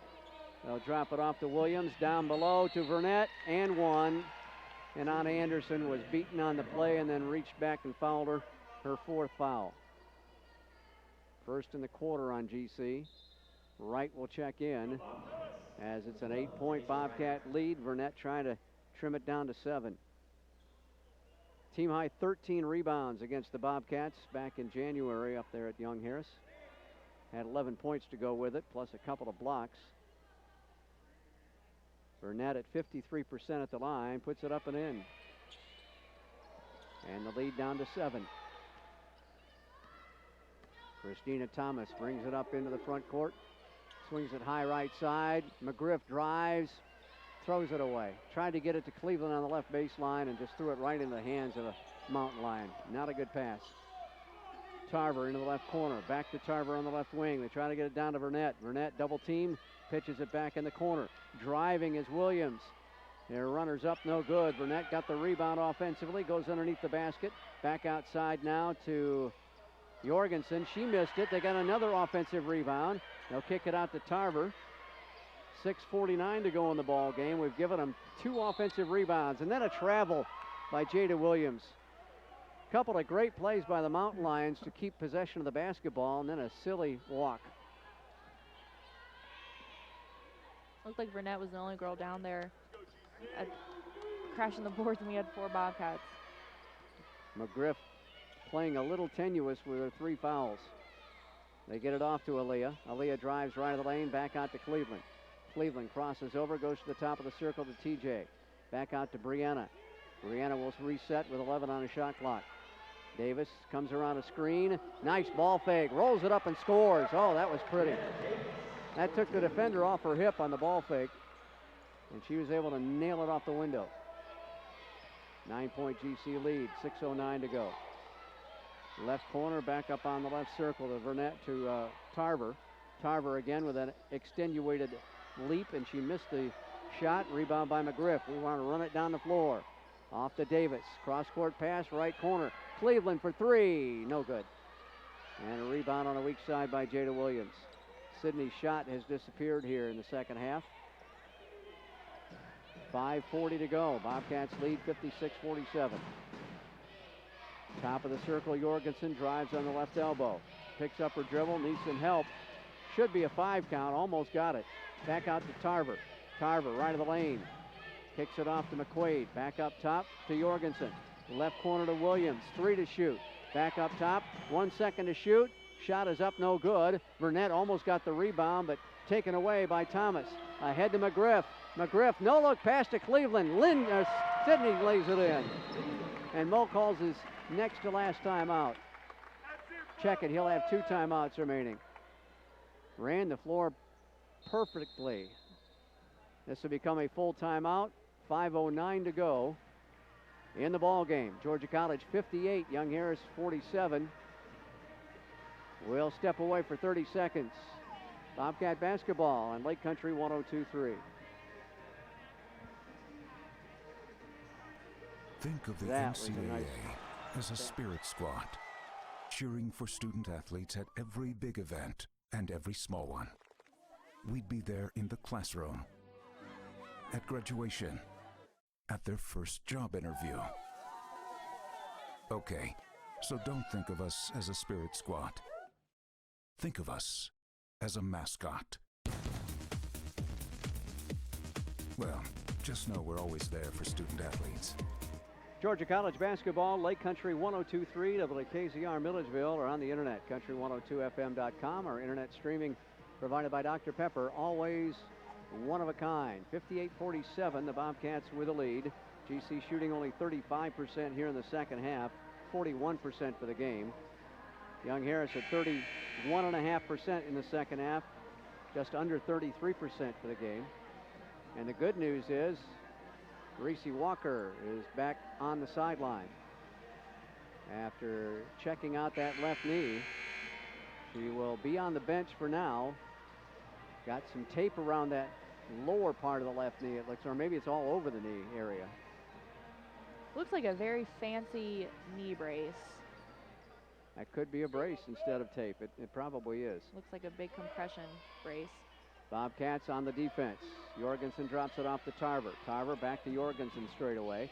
Dribbles left of the lane. Scoop shot up. No good. Foul on GC. And I believe it's on Cleveland. That'll be her 4th foul. That'll be a hack on Sydney. And it's 2 shots for Jorgensen. Second team foul in the quarter on the Bobcats. They did not post the foul, but I think Sid was the only Bobcat in the vicinity. Free throw away by Jorgensen and good. She's 77% at the line. McGriff leading the Bobcats with 16 points. Also in double figures is Davis with 10. Tarver the leading scorer for Young Harris with 16. McQuaid has 12. Bobcats have gotten Anna Anderson back in. They have Anna and Cindy Cleveland in with 4 fouls. Jorgensen attempts the second free throw and drops that one in. Jorgensen now with a total of 6 points. 58-49. Bobcats with the lead and the ball. Left side, Thomas down low. Here is McGriff. Jumpers up too long. Rebound taken by Young Harris. They've got Reese on the stationary bike at the end of the bench, trying to keep that left knee loose. Right wing to Tarver to the right baseline, pitches it back up top. Here's Bell working on Davis, kicks it back out. Jorgensen, an offensive foul called as Bell crashed into Christina Thomas. So Bell will get her first foul of the quarter on Young Harris. 4:24 left. The Bobcats trying to get back above 500 in the Peach Belt and pick up their 14th win overall. McGriff catches on the left elbow. Back around the right perimeter now to Chris. Thomas delivers it up to Davis. Davis steps back, gets it off in the left corner. Back up top now to McGriff. McGriff circles right side of the lane, puts it up and scores. We might have to get on her shoulders the rest of the way here. 18 points now for Aaliyah. GC by 11. Under 4 to go. Jorgensen has it, top of the circle, drives left to lane, stops on the block, kicks it back on the left corner. McQuaid circles in, and she is pummeled by Aaliyah McGriff, and that's 4 on Aaliyah. She just should have let that one go. Third team foul in a quarter on GC. TJ Wright's going to have to come in for McGriff. Well, we can't be on her shoulders if she's not on the floor. Nope. And with Sydney Cleveland in there with 4 and Anna Anderson in there with 4. And we're just going to have to outscore them. Basically. Yep, can't stop them because of the foul situation. And Anna Anderson's going to have to be careful because she's down there with Jenny Burnett. Right. Free throw up and good. Megan McQuaid, a 73% free throw shooter, had 3 points, 4 rebounds, and 2 assists against the Bobcats in January. Pulls them back within 10, trying to get it within 9. It's good. 60-51. GC's lead is 9. Georgia College basketball, Country 102, Lake Country 102.3, WKZR Milledgeville. Double high post. Wright has come in for McGriff, as we said. We tried to get it down low, and McGriff just threw it away. Anderson was out near the free throw line, and McGriff, or rather Sydney, thought she was going to go baseline. Outside in game not working too well right now with McGriff on the bench. Right side, McQuaid spots up for a 3, and it spins out of there, no good. Bell gets the rebound, then TJ ties her up, but the arrow favors Young Harris. With 3:17 to go, GC's lead is 9, 60-51. Led by as many as 15 in the second quarter. They will inbound it left of the basket on the north baseline. Into the right corner, offensive foul called on Bell. That'll be 2 on her. She was out near the free throw line area and tried to set a screen. Somebody else drawing the charge. Second team foul in the quarter on Young Harris. And hold everything. Maurice wants a timeout. He'll be sitting with 1 left now.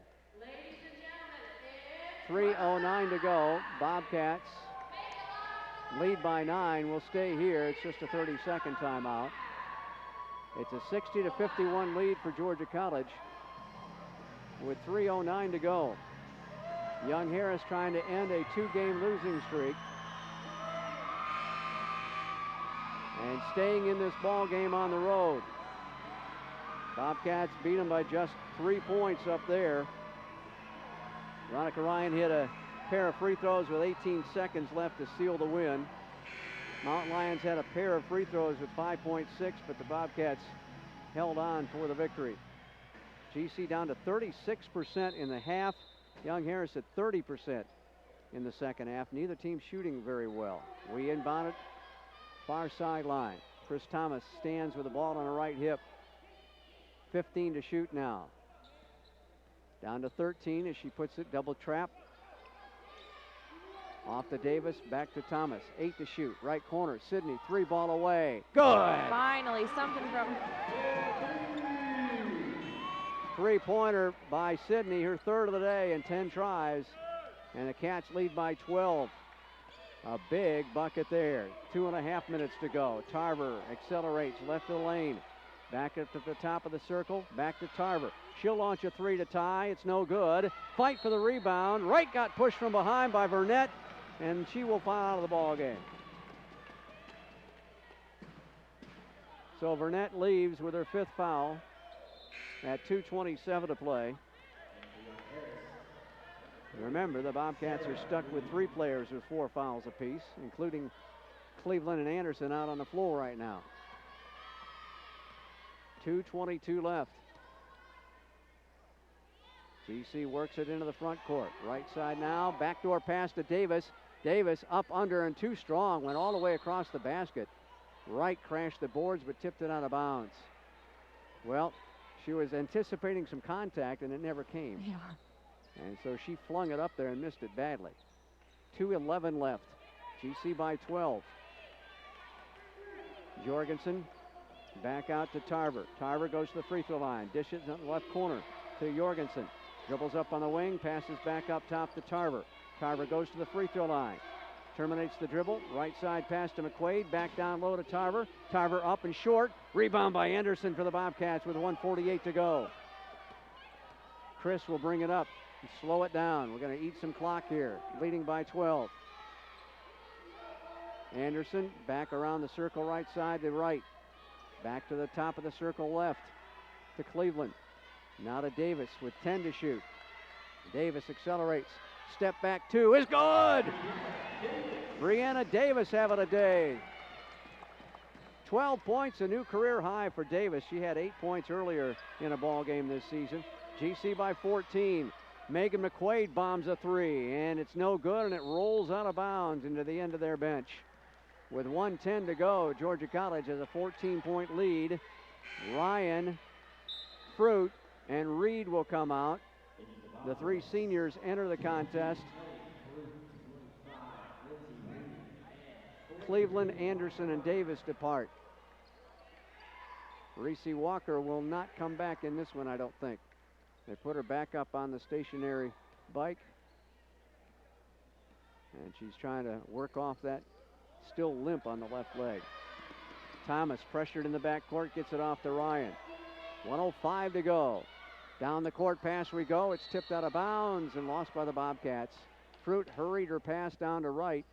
And Wright couldn't handle the hot potato. 1 minute to go as they inbound the ball. GC by 14.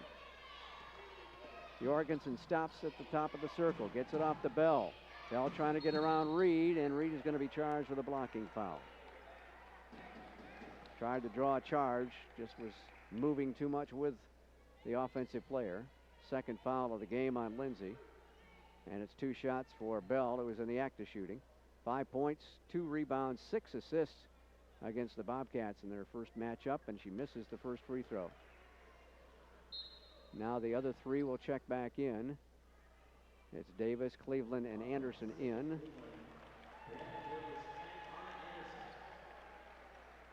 Reed, late to get the memo, is finally off the floor. 50 seconds to go. The Bobcats will have 1 more home game against, well, 2 more home games, I should say. We've got North Georgia on Monday and homecoming next Saturday. Timeout called by Coach Steersman. He will use a full timeout. We'll stay right here with 50.5 seconds to go as the games are winding down. Only 4 more games to go after this for the Bobcat women as they make the playoff push here. I know I spoke to a lot of the girls pre-season when riding for the Colonnade, and they said one of their big goals was to get to the playoffs. And you can tell they're working real hard to get there. Well, Georgia College made it to the quarterfinals last year in the Peach Belt Conference Tournament. They had been in the conference championship game the 2 previous seasons.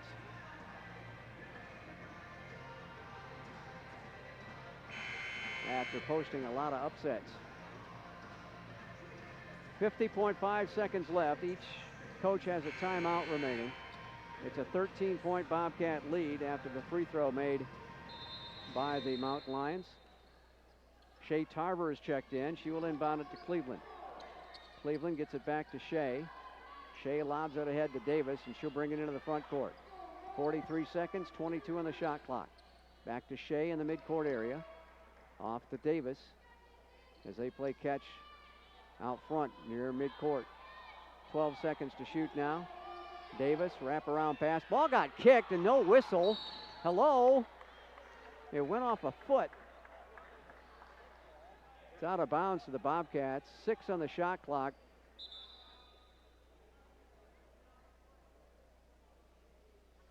They took the shot clock off. It still should have 6 seconds on it. 26.1. And there's the 6 seconds back up there. We inbound it to Tarver with 25 on the game clock. Tarver, right corner, Sydney for 3. Yes, ma'am. Her 4th of the game. 68-52 with 16 seconds to go. Jorgensen drops it off for Tarver. Meredith Tarver floats one up. She scores. And Tarver with 18 points. We get the inbounds pass in with 7 seconds. Lob it ahead to Cleveland. Wide open TJ Wright. She's just going to hold the ball with 2 seconds left. She thought about it. She thought about it. She dribbles out the clock, and that'll do it. The Bobcat women post a 68-54 win. Their 6th conference victory at home against just 2 losses. And they go to 7-3 overall at home here on the season. That gives them 8 conference wins against 7 conference losses. And they improve to 14-8. Young Harris falls to 8-14 and 4-11 in Peach Belt Conference play. And they are now in a situation where they have to win if they want to entertain any playoff hopes. So that'll do it for the women's contest. Before the men's contest tips off, we will have the Senior Day festivities. And of course, we'll be talking with Coach Smith to wrap up the ball game and also get a chance to hear from Mark Gaines prior to the men's contest. So the Bobcat women come up with a 14-point win at 68-54. The 2 head coaches of the women's team still across the way talking. So we'll step away, and when we come back, we'll talk with Mo. Well, now he's headed over this way, so I'm kind of indecisive as to what to do. I guess we'll stick around as Mo and Matt make their way over to this side of the Centennial Center. And both shake hands after a big win for the Bobcat women. Mo gets a copy of the stats, so he'll get a chance to talk about it. And Jennifer, you get the headset to him, and we'll chat with the head man of the Bobcats. Great first half for the Bobcat women as they put up a total of 39 points, 20-19 in the first 2 quarters, and then only 13 points in the 3rd quarter. And Mo is still up entertaining folks, I guess. Checking with his youngsters, make sure Martine and the girls are okay.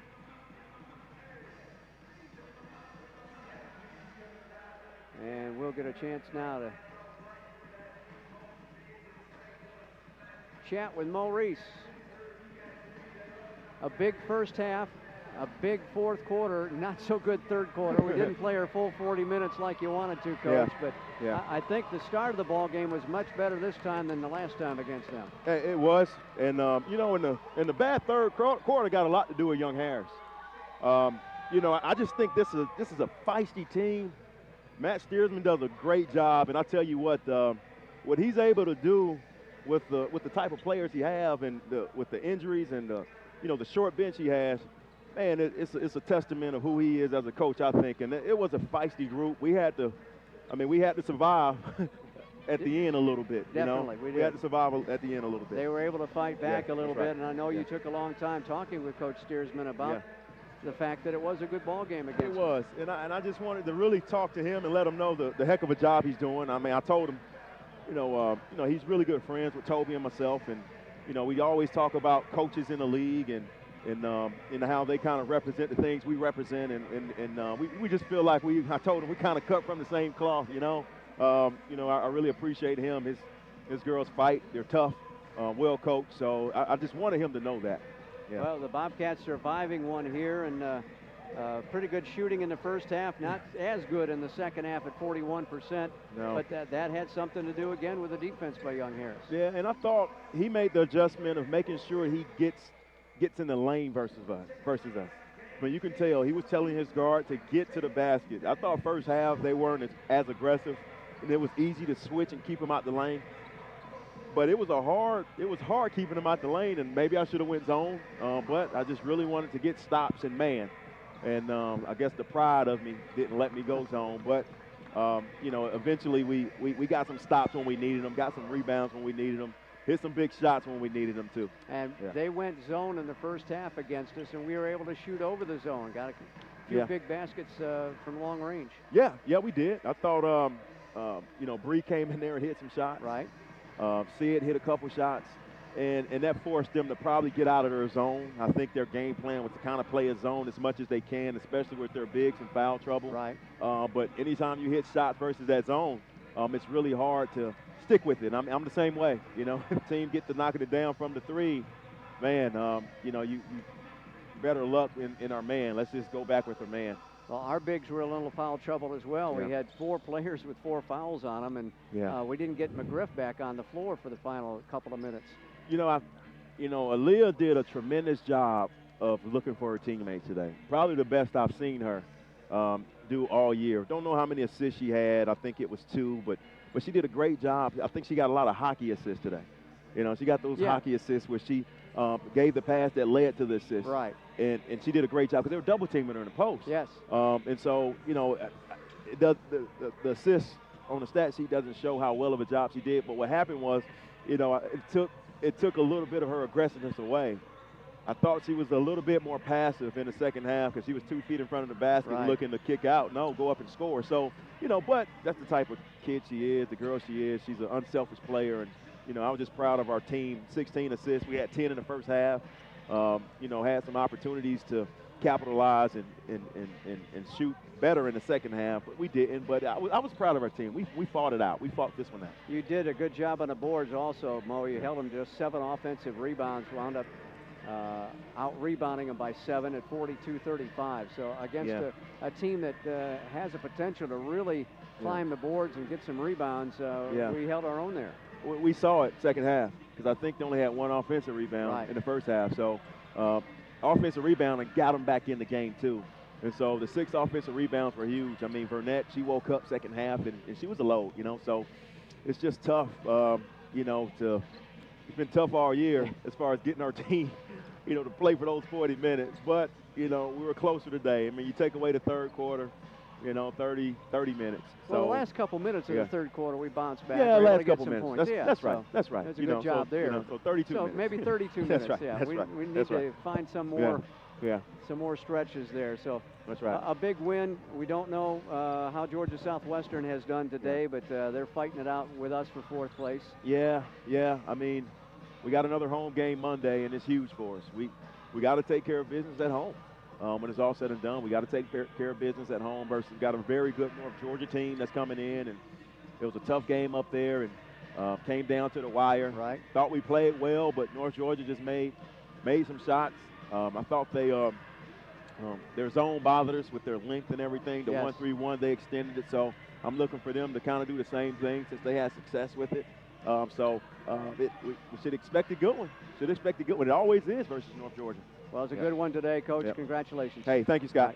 Mo Smith, the head coach of the Bobcat women as Georgia College comes up with a 68-54 win. We'll take a 90-second timeout and be back to give you the numbers in the women's contest. 90-second break. You're listening to Georgia College basketball on Lake Country 102.3.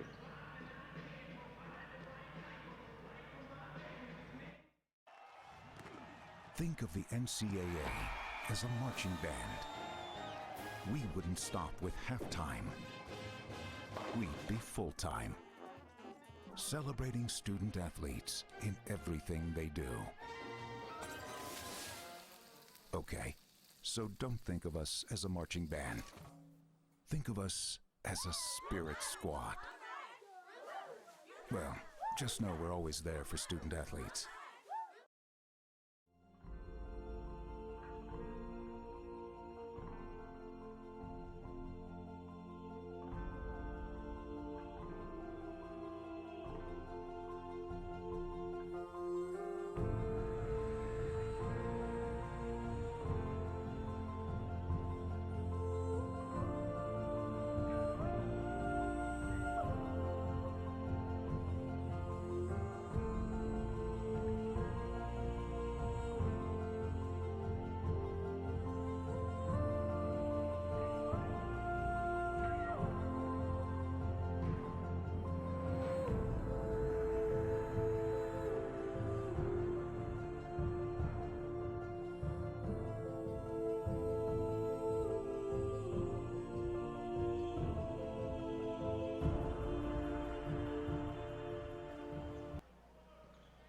My apologies, I didn't get a chance to ask Coach Moe about Reese Walker. Hopefully that knee's going to be all right, and she'll be able to come back against North Georgia on Monday. Give her a little bit of a rest tomorrow. I'm sure that very light practice, only one day in between ball games for Georgia College. Of course, that's a makeup of a game that was postponed because of the water issues here when we had a water main break right around campus back in early January was when it was scheduled for, but they'll get a chance to make that up on Monday. Let's check out the numbers in the first half of our doubleheader here.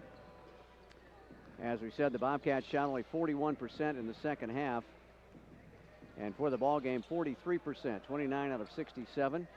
4 of 10 from downtown in the second half, and 8 of 25 for the ball game. 25 three-point shots put up by GC for 32%. 1 of 3 at the free throw line for the half, and 2 of 4 for the ball game, for right at 50%. Young Harris, magnificent job at the free throw line, 93% in the second half at 14 of 15, and they were 15 of 18 for the ball game, or just above 83%. Shooting-wise, though, they really dropped off the map. They were 4 percentage points lower than they were in the first half. Just 7 of 24 from the floor in the second half. For the entire ball game, 17 of 54 for 31.5%. Again, the Bobcats, one of the best teams in the nation in Division II basketball in defensive field goal percentage. The Mountain Lions are 2 of 8 from long range in the second half, and 5 of 19 for the game for just over 26%. Leading scorer for Bobcats, again, Aaliyah McGriff. She was 9 of 17 from the floor. Did not shoot a free throw. 18 points in the contest to go with 28 on Wednesday against Montevallo. 14 points for Sydney Cleveland. She hit 4 three-pointers, so the bulk of her shots, her points rather, coming from the long ball. And also in double figures, Brianna Davis, a new career high with 12 points in the game as she bagged a couple of three-pointers.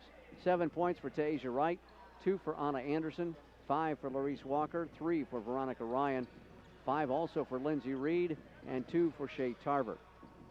For Young Harris, again, they don't have a deep bench, and so they didn't have a chance to play as many people. They were led by Meredith Tarver with 18 points, a little above her season average. 14 for Megan McQuaid as she hit 4 three-pointers and 8 tries, a great effort there. 7 points for Jenny Burnett. She was held below her season average. 6 points for Sarah Jorgensen. Brianna Bell had 7, and Jada Williams with 2 points. As we said with Coach Moe, Bobcats won the rebounding battle at 42-35. Bobcats with a dozen offensive boards and 30 defensive rebounds, led by Tasia Wright with 8. And Cleveland was next best with 7. Young Harris had only 7 offensive rebounds, 6 in the second half. And Brianna Bell led them there with double digits. She had 10 boards on the day. Bobcats, as Mo said, big job on the distribution of the basketball. 16 assists for the game, led by Christina Thomas with 4, as Chris wound up playing 25 minutes in the game with the injury to Larice Walker. And Walker wound up with 3 assists as she played 18 minutes today. Only 8 assists for Young Harris, and 5 of them by Sarah Jorgensen. Bobcats had 10 turnovers. Young Harris scored 5 points off those mistakes. Young Harris with 13 turnovers of their own, and GC capitalized with 18 points. 1 block for the Bobcats. That was in the first half by Walker. Young Harris had 2 blocks, 1 each for Tarver and Burnett. 7 steals for the Bobcats, led by Veronica Ryan. It was Christina Thomas with 3. And just 2 steals for Young Harris, 1 each for McQuaid and Tarver. Bobcats dominated the paint 34-14. Had more second chance points, 19-0. And our bench outscored their bench at 19-2. So a big win to start the day for the Bobcat women, Jennifer Jacobs, and the Bobcat women will at least hold on to 4th place in the Peach Belt West. And like I said at the beginning of at halftime, when I talked to Coach Mo at the beginning of the season and Larice Walker, one of their main goals was to get here to the Peach Belt Conference and compete. And you can tell they've been working hard. Next weekend, obviously, and Monday too, Larice is obviously questionable. We don't really have a disclosure on her injury, but Christina Thomas will have to step up and control the ball and distribute the passes. Sorry, I lost my words there for a second.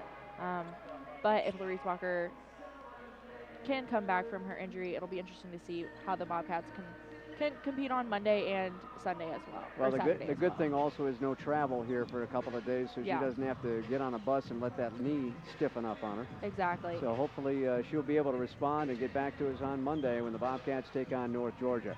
So that'll do it for our women's contest. When we come back, we'll set you up for the men's contest and also have the Senior Day festivities. That's next. Take a 60-second timeout, 60-second break. You're listening to Lake Country 102.3.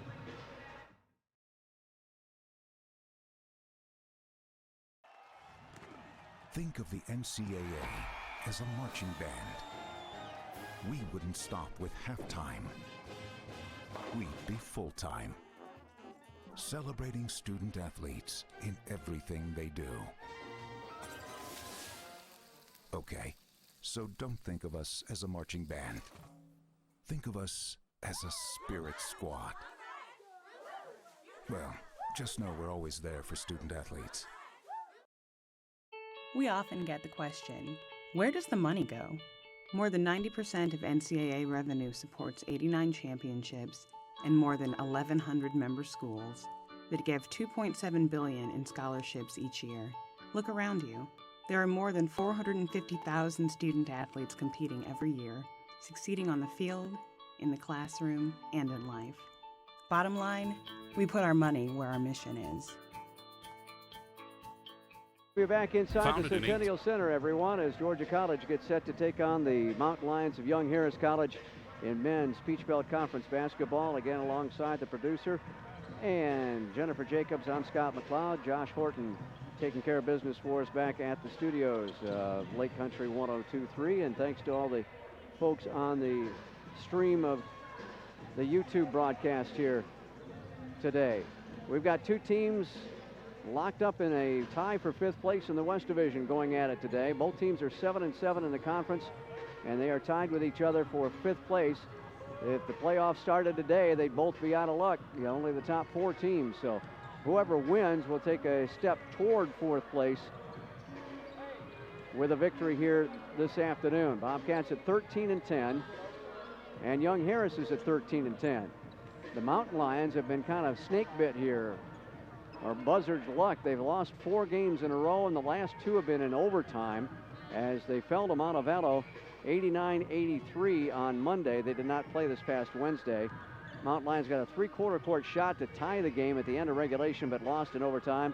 Before that, a week ago today, they lost in overtime to Columbus State. So they've had some tough times with getting the games finished off in regulation. And Coach Pete Herman's team having some bad luck in overtimes as well. This will be a really interesting game today. I am excited to see how the Bobcats can handle Young Harris at home. I know it was a 15-point game last time they met up. The Bobcats out-rebounded Young Harris by 10 rebounds, 37-27. Bobcats shot for 39%, and Young Harris was 43% shooting. Bobcats did have 12 turnovers on the last time we saw them compared to Young Harris's 10. Again, it's going to be crashing the boards. They're very even statistic-wise, so I think it'll be very interesting to see what the Bobcats can do, especially from Isaac Thomas. He had 21 points on Monday against Montevallo. Right. And then the 2 games before that, he had 13 and 14 points. So he's starting to come around as to what he was as the co-freshman of the year in the Peach Belt Conference last season. Young Harris leads the series 5-3 after winning back on the 24th of January at 75-60, as you alluded to, Jennifer, and that was their second straight win. Garrick DeBoles led the Bobcats with 12 points. Desmond Mitchell-Laflamme and Austin Dukes had 11 points. Bobcats also had 2 technical fouls in that ball game, and things went south in a hurry late in the second half. So the Bobcats get set to take on the Young Harris Mountain Lions. They have struggled on the road. They're only 3-8 away from the lovely Northwest Georgia mountains, and they're averaging a lot of points, but they're giving up a lot of points as well. And as you know, the Bobcat men really work hard to hold on to their defensive efforts on the season, been able to rank among the nation's best in three-point field goal percentage defense and in points allowed. Offensively for Young Harris, though, they're going to have to really look out for C.J. Wilson. He averages 18.7 points a game. Ben Waterhouse close behind with 13.7 points a game, and then Marcellus Roberts follows with a little over 11.5 points a game. I guess just shut them down as much as you can. Well, pick your poison there, I guess. Yeah. You're going to have to try and find who maybe is not right on top of his game. You've got one of the top players in the Peach Belt Conference in C.J. Wilson, and he will be difficult to defend. He got 17 against the Bobcats back in January. When we come back, we'll hear from the head coach of the Bobcat men. That is Mark Gaines, and that is coming your way next after a 60-second break. It's the Bobcats against the Mountain Lions in our big cat fight here on Senior Day. It's coming up in 60 seconds, Georgia College basketball on Lake Country 102.3.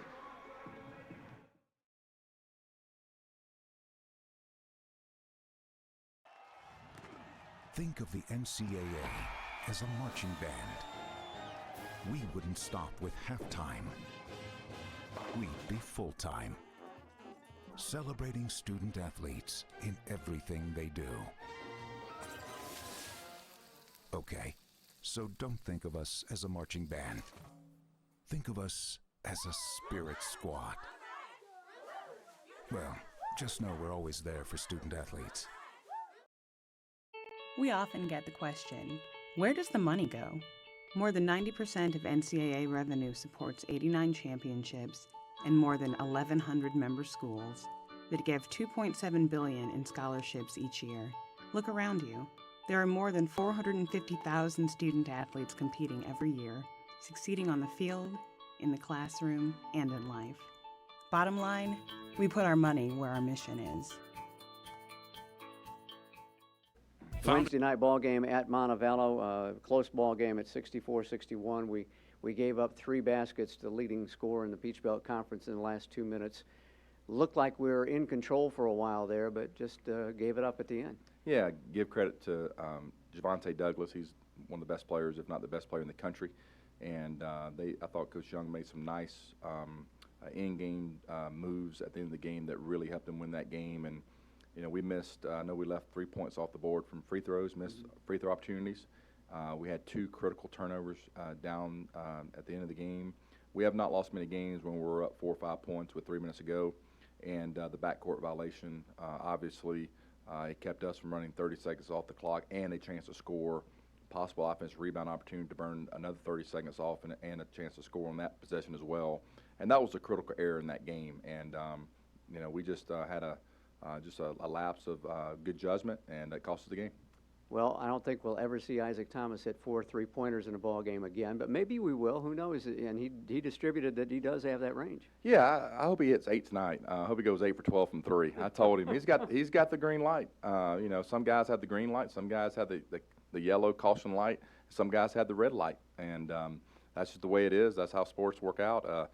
But no, he played well. I thought he looked like an All-American the other night, and I was very proud of him, and Garrick DeBowles, I thought, had his best game of the season as well. I know he hit 4 threes as well, and but we just I'm proud of the guys, and it wasn't an effort thing. It was just just some critical errors. Well, we made some errors against this Young Harris team the first time around. They scored 17 points off our turnovers, so possession of the basketball is going to be key today. More so than any other team, our transition defense will be tested. We'll send our 4 and our 5 to the glass today, and we'll get 1, 2, and 3. We have Dez matched up on Wilson, which is a great matchup, and Chaz Berry will get the start tonight, and we're going to put him on Waterhouse, and as soon as the ball is shot, we find him in transition. Garrick finds number 1, Nelson, in transition, and it's pretty simple yet hard to do. Keep them from scoring in transition. If we make this a half-court game, I like our chances. What else do we have to do well and maybe a little differently than what we did last time against them? Well, after we spotted them at 11, I think it was 11-0, we actually outscored them. In fact, we were in total control of that game for about 35 minutes. At the end of that game, obviously, it did not go the way we wanted it to go. They made a lot of free throws. We missed some opportunities. But just get off to a better start. We haven't gotten off to good starts. Even Montevallo the other night, they got up on us 15, 16, 17 points in the first half. And so we may switch some things, maybe change up what we're doing offensively. We just got to get going earlier. We can't spot good teams 10, 12 points. Best of luck to you, Mark. Go Bobcats. That's Mark Gaines. We'll be right back after these.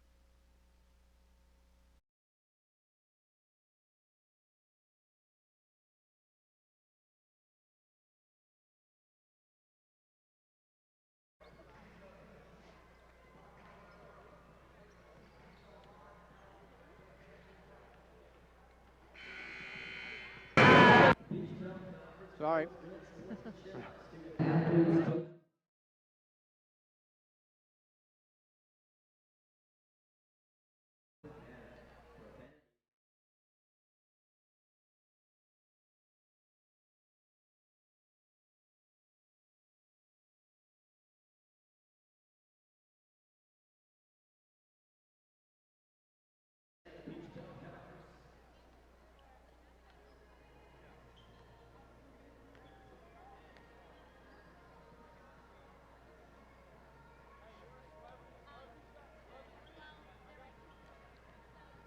We welcome you back inside Centennial Center as we're getting set for the Senior Day presentation.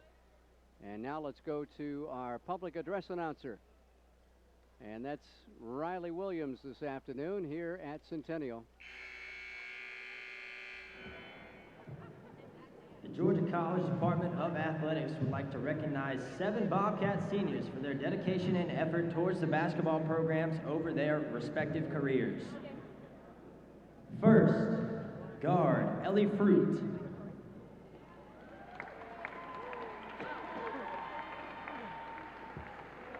A native of Henderson, Kentucky, Fruit has played in 2 seasons for the Bobcats, seeing time in 49 games. She scored 228 points over her career, netting 56 three-pointers. Her top game came last year against Clark Atlanta, scoring 15 points. Ellie is a 2015-2016 Peach Belt Silver Scholar, the daughter of Kevin and Jamie Fruit. Ellie is a community health major. Ladies and gentlemen, number 22, Ellie Fruit. And the senior ladies getting their flowers. Ellie's mom and dad out at midcourt as she accepts the flag. Guard Veronica Ryan.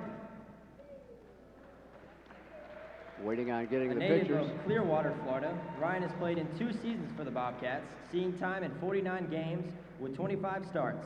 She has scored 228 points to go along with 102 assists and knocking down 56 three-pointers. She has 10 double-digit scoring games, including 6 this season. Veronica was a 2015-2016 Peach Belt Presidential Scholar and was chosen to attend the So You Want to Be a Coach program through the Women's Basketball Coaches Association, where she will attend the coaching clinics and classes at the Division I Women's Final Four in March. The daughter of Tim and Joanne Ryan, Veronica is an exercise science major. Ladies and gentlemen, number 43, Veronica Ryan.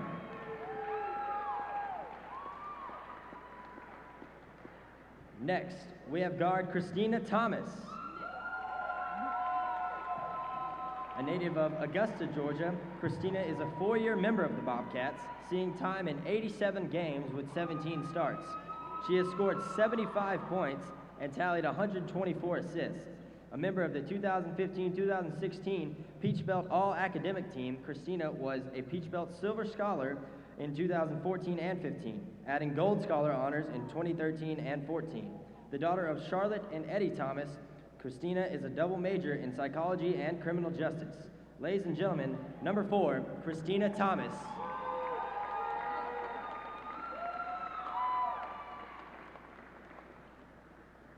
Next up, guard Lindsay Reed.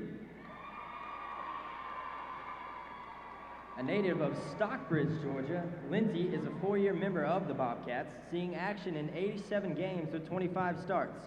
She has scored 482 career points, grabbing 165 rebounds and dishing out 104 assists, adding 75 steals and knocked down 61 career three-pointers. A 2-time member of the Peach Belt All-Academic Team, Lindsay was named to a 2015-16 Peach Belt Presidential Scholar, after Gold Scholar honors in 14 and 15. A spot on the bronze list in 2013 and 2014, the daughter of Curtis and Cynthia Reed, Lindsay is a nursing major. Ladies and gentlemen, number 25, Lindsay Reed.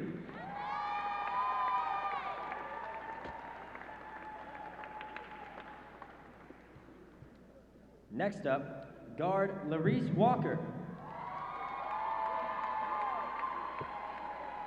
A native of Franklin, Georgia, Larice is a 4-year member of the Bobcats, seeing action in 103 games with 101 starts. She has scored 1,027 career points, grabbing 461 rebounds, adding 135 steals, and ranks 4th in school history with 386 assists. Larice has made 307 career free throws, good for 4th in the school record books. Named a 2015-16 Peach Belt Presidential Scholar, Larice is the daughter of Sharice Savage and is a management major. Ladies and gentlemen, number 3, Larice Walker.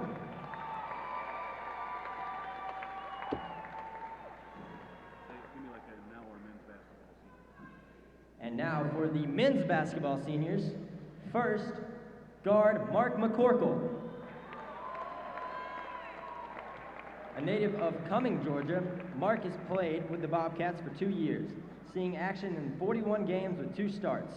Mark has been a consistent three-point shooter for the Bobcats, making 37.5 of his shots past the arc this year. He also racked up a team-leading 94.4 average from the line.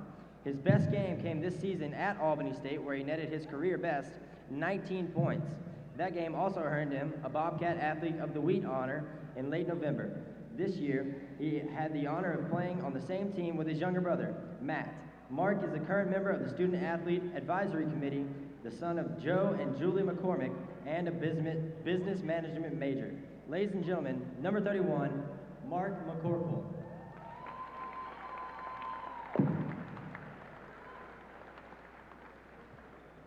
Next up, forward, Kelvin Wanzi. A native of Lagos, Nigeria, Kelvin has played for the Bobcats his entire 4 years at Georgia College. During those 4 years, he has played in 99 total games with 26 starts. Kelvin got his career best shooting numbers twice, most recently in last season's matchup at Georgia Southwestern. There, he scored 11 points, shooting 5 of 9 from the field. He also snagged his career best 9 boards this season against Morehouse. Kelvin is the son of Esther and Joseph Wanzi and is a biology major. Ladies and gentlemen, number 14, Kelvin Wanzi.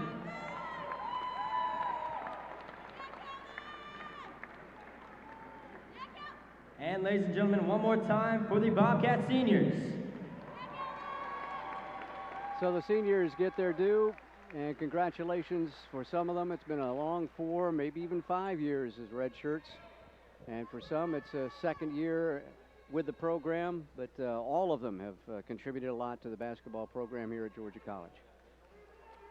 Final pictures being taken before we get the final couple minutes wound off the clock, and I would imagine they're going to allow the teams to have one brief warm-up, because we did have a stoppage in play here for the senior festivities, but honoring 7 seniors, it can take a little bit of time for you, yeah. but they did a fine job with it. Worked out extremely well. And we'll be ready to get back going again. Yeah, that's what I thought. Al, we saw that on the board. Thanks, Al Weston tells us we will have 3 more minutes before we get the ball game tipped off. But congratulations to all of our seniors as the entire Bobcat nation salutes them. Their teammates were out on the bench there to welcome them in, and now both the Bobcats and the Mountain Lions will get loosened back up again and ready for the contest today. When we come back, let's take another 90-second timeout if we could, Josh, a 90-second timeout, and that way we will get it back in time to get the starting lineups and tell you more about this contest. Again, both teams struggling for 5th place in the Peach Belt Conference West Division as they're both tied at 7-7 in conference action, and ironically they're both tied with the same identical overall season record at 13-10. We'll be back to the Centennial Center after another 90-second timeout. Get set for Bobcat basketball on Lake Country 102.3.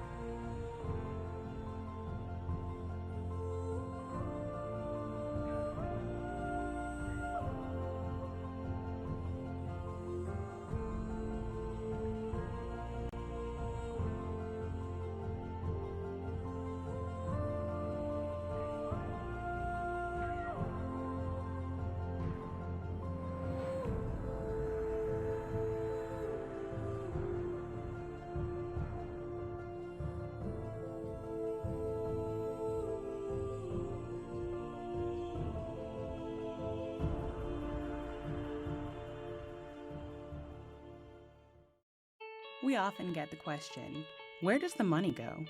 More than 90% of NCAA revenue supports 89 championships and more than 1,100 member schools that give $2.7 billion in scholarships each year. Look around you. There are more than 450,000 student athletes competing every year, succeeding on the field, in the classroom, and in life. Bottom line, we put our money where our mission is.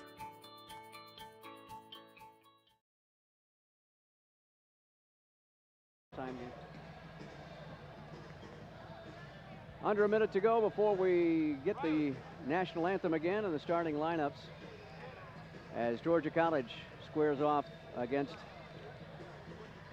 the visiting Mountain Lions of Young Harris College. Again, our leading scorer against the Mountain Lions back on the 24th was Garrick DeBoles with a dozen. We had 3 other players in double figures, all 11 points for Dukes and Mitchell LaFlamme, and 10 for Cole Roberts. And their leading scorer was, who else? C.J. Wilson. He had 17 points.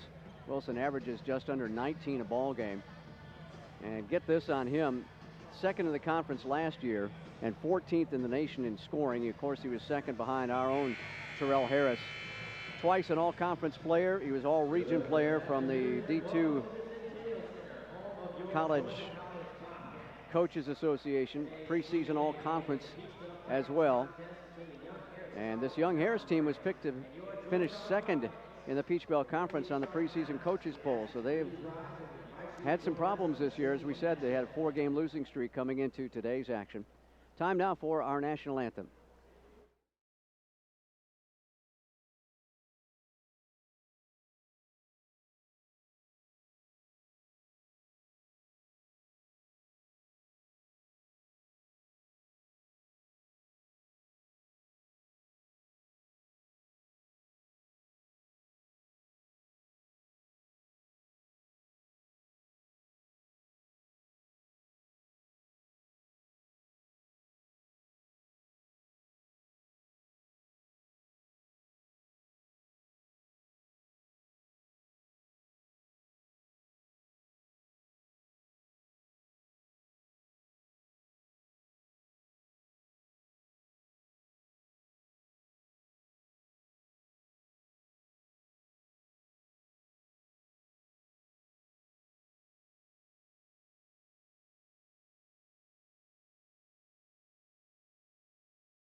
There's our national anthem as we get you ready for game number 2 of our doubleheader today as Georgia College hosts the Mountain Lions of Young Harris College from Young Harris, Georgia. Let's meet the starting lineups. Jennifer Jacobs has them for us. Starting for Young Harris, you have number 1, Corey Nelson, the junior from Chattanooga, Tennessee.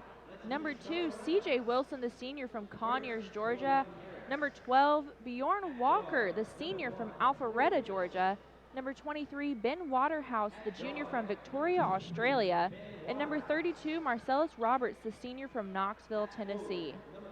Starting for your Georgia College Bobcats, you have number 3, Chaz Berry, the redshirt sophomore out of Fayetteville, Georgia.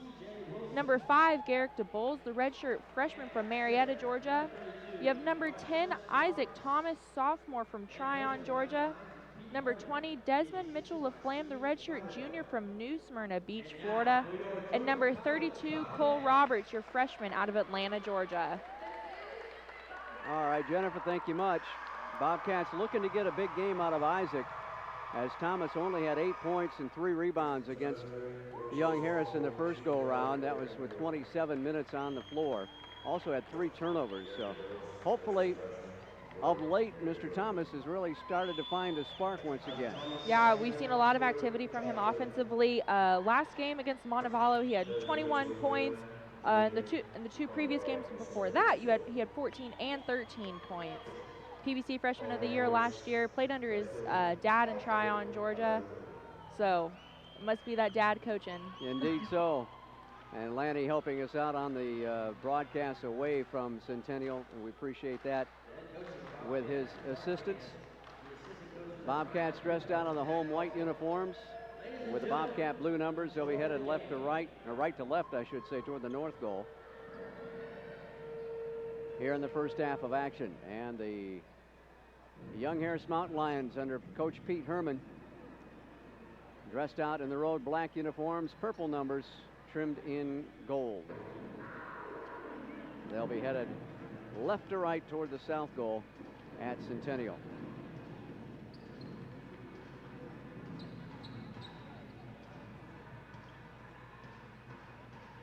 So Barry gets the start. It's only his 9th start of the season. He had come off the bench for the most part in the last half of this year. And Chaz, the redshirt sophomore out of Fayette County High School, gets a chance to start for his Bobcat team here on this senior day. There's the whistle. We are set for action. Roberts in the midcourt circle against Thomas. Thomas will win the tip, and the Bobcats will control the basketball finally after it ricochets off a couple of hands. No Bryce Booker today, is out indefinitely because of team rules. High right side, DeBoles will get it down low to Isaac. Knocked it around, DeBoles off the window. He'll score on a follow-up. A 2-0 Bobcat lead. Again, Young Harris scores a lot of points, but they give up a lot of points. And they have had nothing but buzzard's luck the last 4 ball games. Really tough ball games, the last 2 in OT. Wilson catches on the right wing, tries to get it down low, and Roberts knocks it away, and DML comes out of there with it. Des got a buzz cut from Wednesday when we saw him. He must have visited the barber yesterday or Thursday. Here's Chaz going to go down the baseline, rolls it up and scores. He beat him to the spot on the baseline, was able to lay it in. 4-0, the Bobcats with the lead, 1 minute in. Wilson will bring it across the timeline. The senior from Conyers and Rockdale County High. Des will be on him all day. Bounce pass, free throw line extended left to Nelson. Nelson goes in the paint, had it stripped out of his hands by Cole Roberts. Bobcats on a great drive, dish it down to Cole. Cole lays it in on the fade from Des, and it's a 6-0 Bobcat lead early on. Defense turning into offense for the Bobcats. 2 of the first 3 possessions. Wilson shaking his head as he dribbles the ball down the floor, drops it off to Walker. Walker off the left side of the lane, jumper left baseline, too hard. Rebound by Thomas for the Bobcats. Des will bring it up into the forecourt. Picked up at midcourt by Wilson, so it's a battle all day long between those two. DML thought about a 3. We'll lob it low to Roberts. Roberts off the window, too strong. Fights for loose basketball, rolls out to Dez's hands. Des thought about a 3 straight away, and now he'll pull it back out. We've played 2 minutes. The Cats lead at 6-0. Desmond Mitchell LaFlamme dribbles to the right sideline, passes into the right corner to Thomas. Thomas to DeBoles at the free throw line. 13-foot runners up and good. Garrick has it back 2 buckets in the first 8.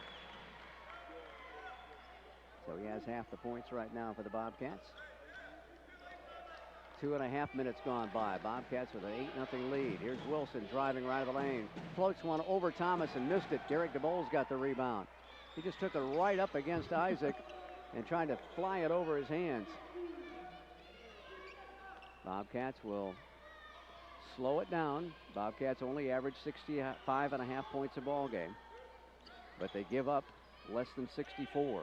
We lob it to Thomas. Thomas off the left block. Backs his way in, turns to face the basket. Short jump hook is no good. And a rebound by Young Harris. Right in front of the cone was Isaac, and the hook shot didn't work for him. Bounce pass off to Walker. Jumper free throw line. Right, no good. Rebound tipped out, controlled by the Bowls for the Bobcats. Off to Dez. DML bring it into the top of the circle. Now pull it back out between the rings. Bobcats with an 8-0 lead early on. Remember, we were down 11-0 to these guys. Came back and made a game of it until the last part of the second half. Desmond at the top of the circle. Comes around a screen from Roberts. 3 ball away, short. And it falls into the hands of Waterhouse. Ahead to Wilson. Wilson on the right wing. Step back, rolls it down. Off the right block to Roberts. Roberts back up front. Wilson for a 3 ball. It's off the back iron. Roberts gets the rebound. Cole off to Dez. Dez will slow it down again. We may get to our first media break without them putting a point on the board. We're at 16:05 to go. Top of the circle, Garrick coming off a screen from Isaac. Back left side to Dez. Dez with 10 to shoot, dribbles out between the circles again. He'll reset it. Down to 7 on the shot clock. Roberts with a screen up top with 5. Driving is Desmond. He missed the shot. And a rebound taken by Young Harris. Waterhouse will fly it down the floor. And he has it poked away from Thomas. Cole Roberts gets it. Cole Roberts will act as a guard. Get it off to Berry now. Chaz out near midcourt. Still 8-0. The Bobcats are the lead. We played 4.5 minutes. Top of the circle. Berry for 3, and he throws up an air ball, and it will float out of bounds. So we've got our media timeout, and the Bobcats have an 8-0 early lead. 15:26 to play in the first half. We'll return in 30 seconds. Georgia College basketball on Lake Country 102.3. We often get the question, where does the money go? More than 90% of NCAA revenue supports 89 championships and more than 1,100 member schools that give $2.7 billion in scholarships each year. Look around you. There are more than 450,000 student athletes competing every year, succeeding on the field, in the classroom, and in life. Bottom line, we put our money where our mission is. The Mountain Lions Founded in 0 for 5 1880. shooting so far in the first 5 minutes. Well, actually 4 minutes and 34 seconds. GC 4 of 10 from the floor, and Bobcats have out-rebounded them 7-4. And they have forced the Young Harris Mountain Lions to the only 2 turnovers in the ball game. Bobcats are really getting the job done inside with 6 points in the paint, 6 of their 8. They really are, and I mean, they're converting on the fast breaks and converting on the turnovers. One person you're going to need to watch out for Young Harris is Bjorn Walker. He already has 1 rebound this game. He leads the team in rebounds with just over 6.5 rebounds. He also, fun fact, although he's a senior, his junior year of high school at Alpharetta High School, he helped lead Alpharetta to the Final Four. Really? Yeah, he's had a couple of big double-doubles this year. So Young Harris with the basketball. Bobcats with a press, but they get it across the timeline to Waterhouse. Back out front to Wilson. He signals for a reset offensively. He'll drop it off on a dribble drive to Waterhouse between the rings. Waterhouse picked up by Berry in the man-to-man. Right side now to Wilson. Explodes to the right baseline. Pitches it way back outside. Damari Edwards is checked in. 5 on the shot clock. Now off to Walker. Walker down low off the left block. Turnaround jumper good at the horn by Marcellus Roberts. And the senior from Knoxville, Tennessee gives them their first 2 points. They just beat the buzzer there. And good ball movement that time. Looked like Wilson was right underneath the cone there and pitched it back out top. Here is Cole for a slam. Yes, sir. That got them out of their seats already. Cole Roberts just worked the baseline right to left and hammered it home. 10-2 Bobcats. Roberts gets his second bucket of the day. Off on the right side of the lane. Now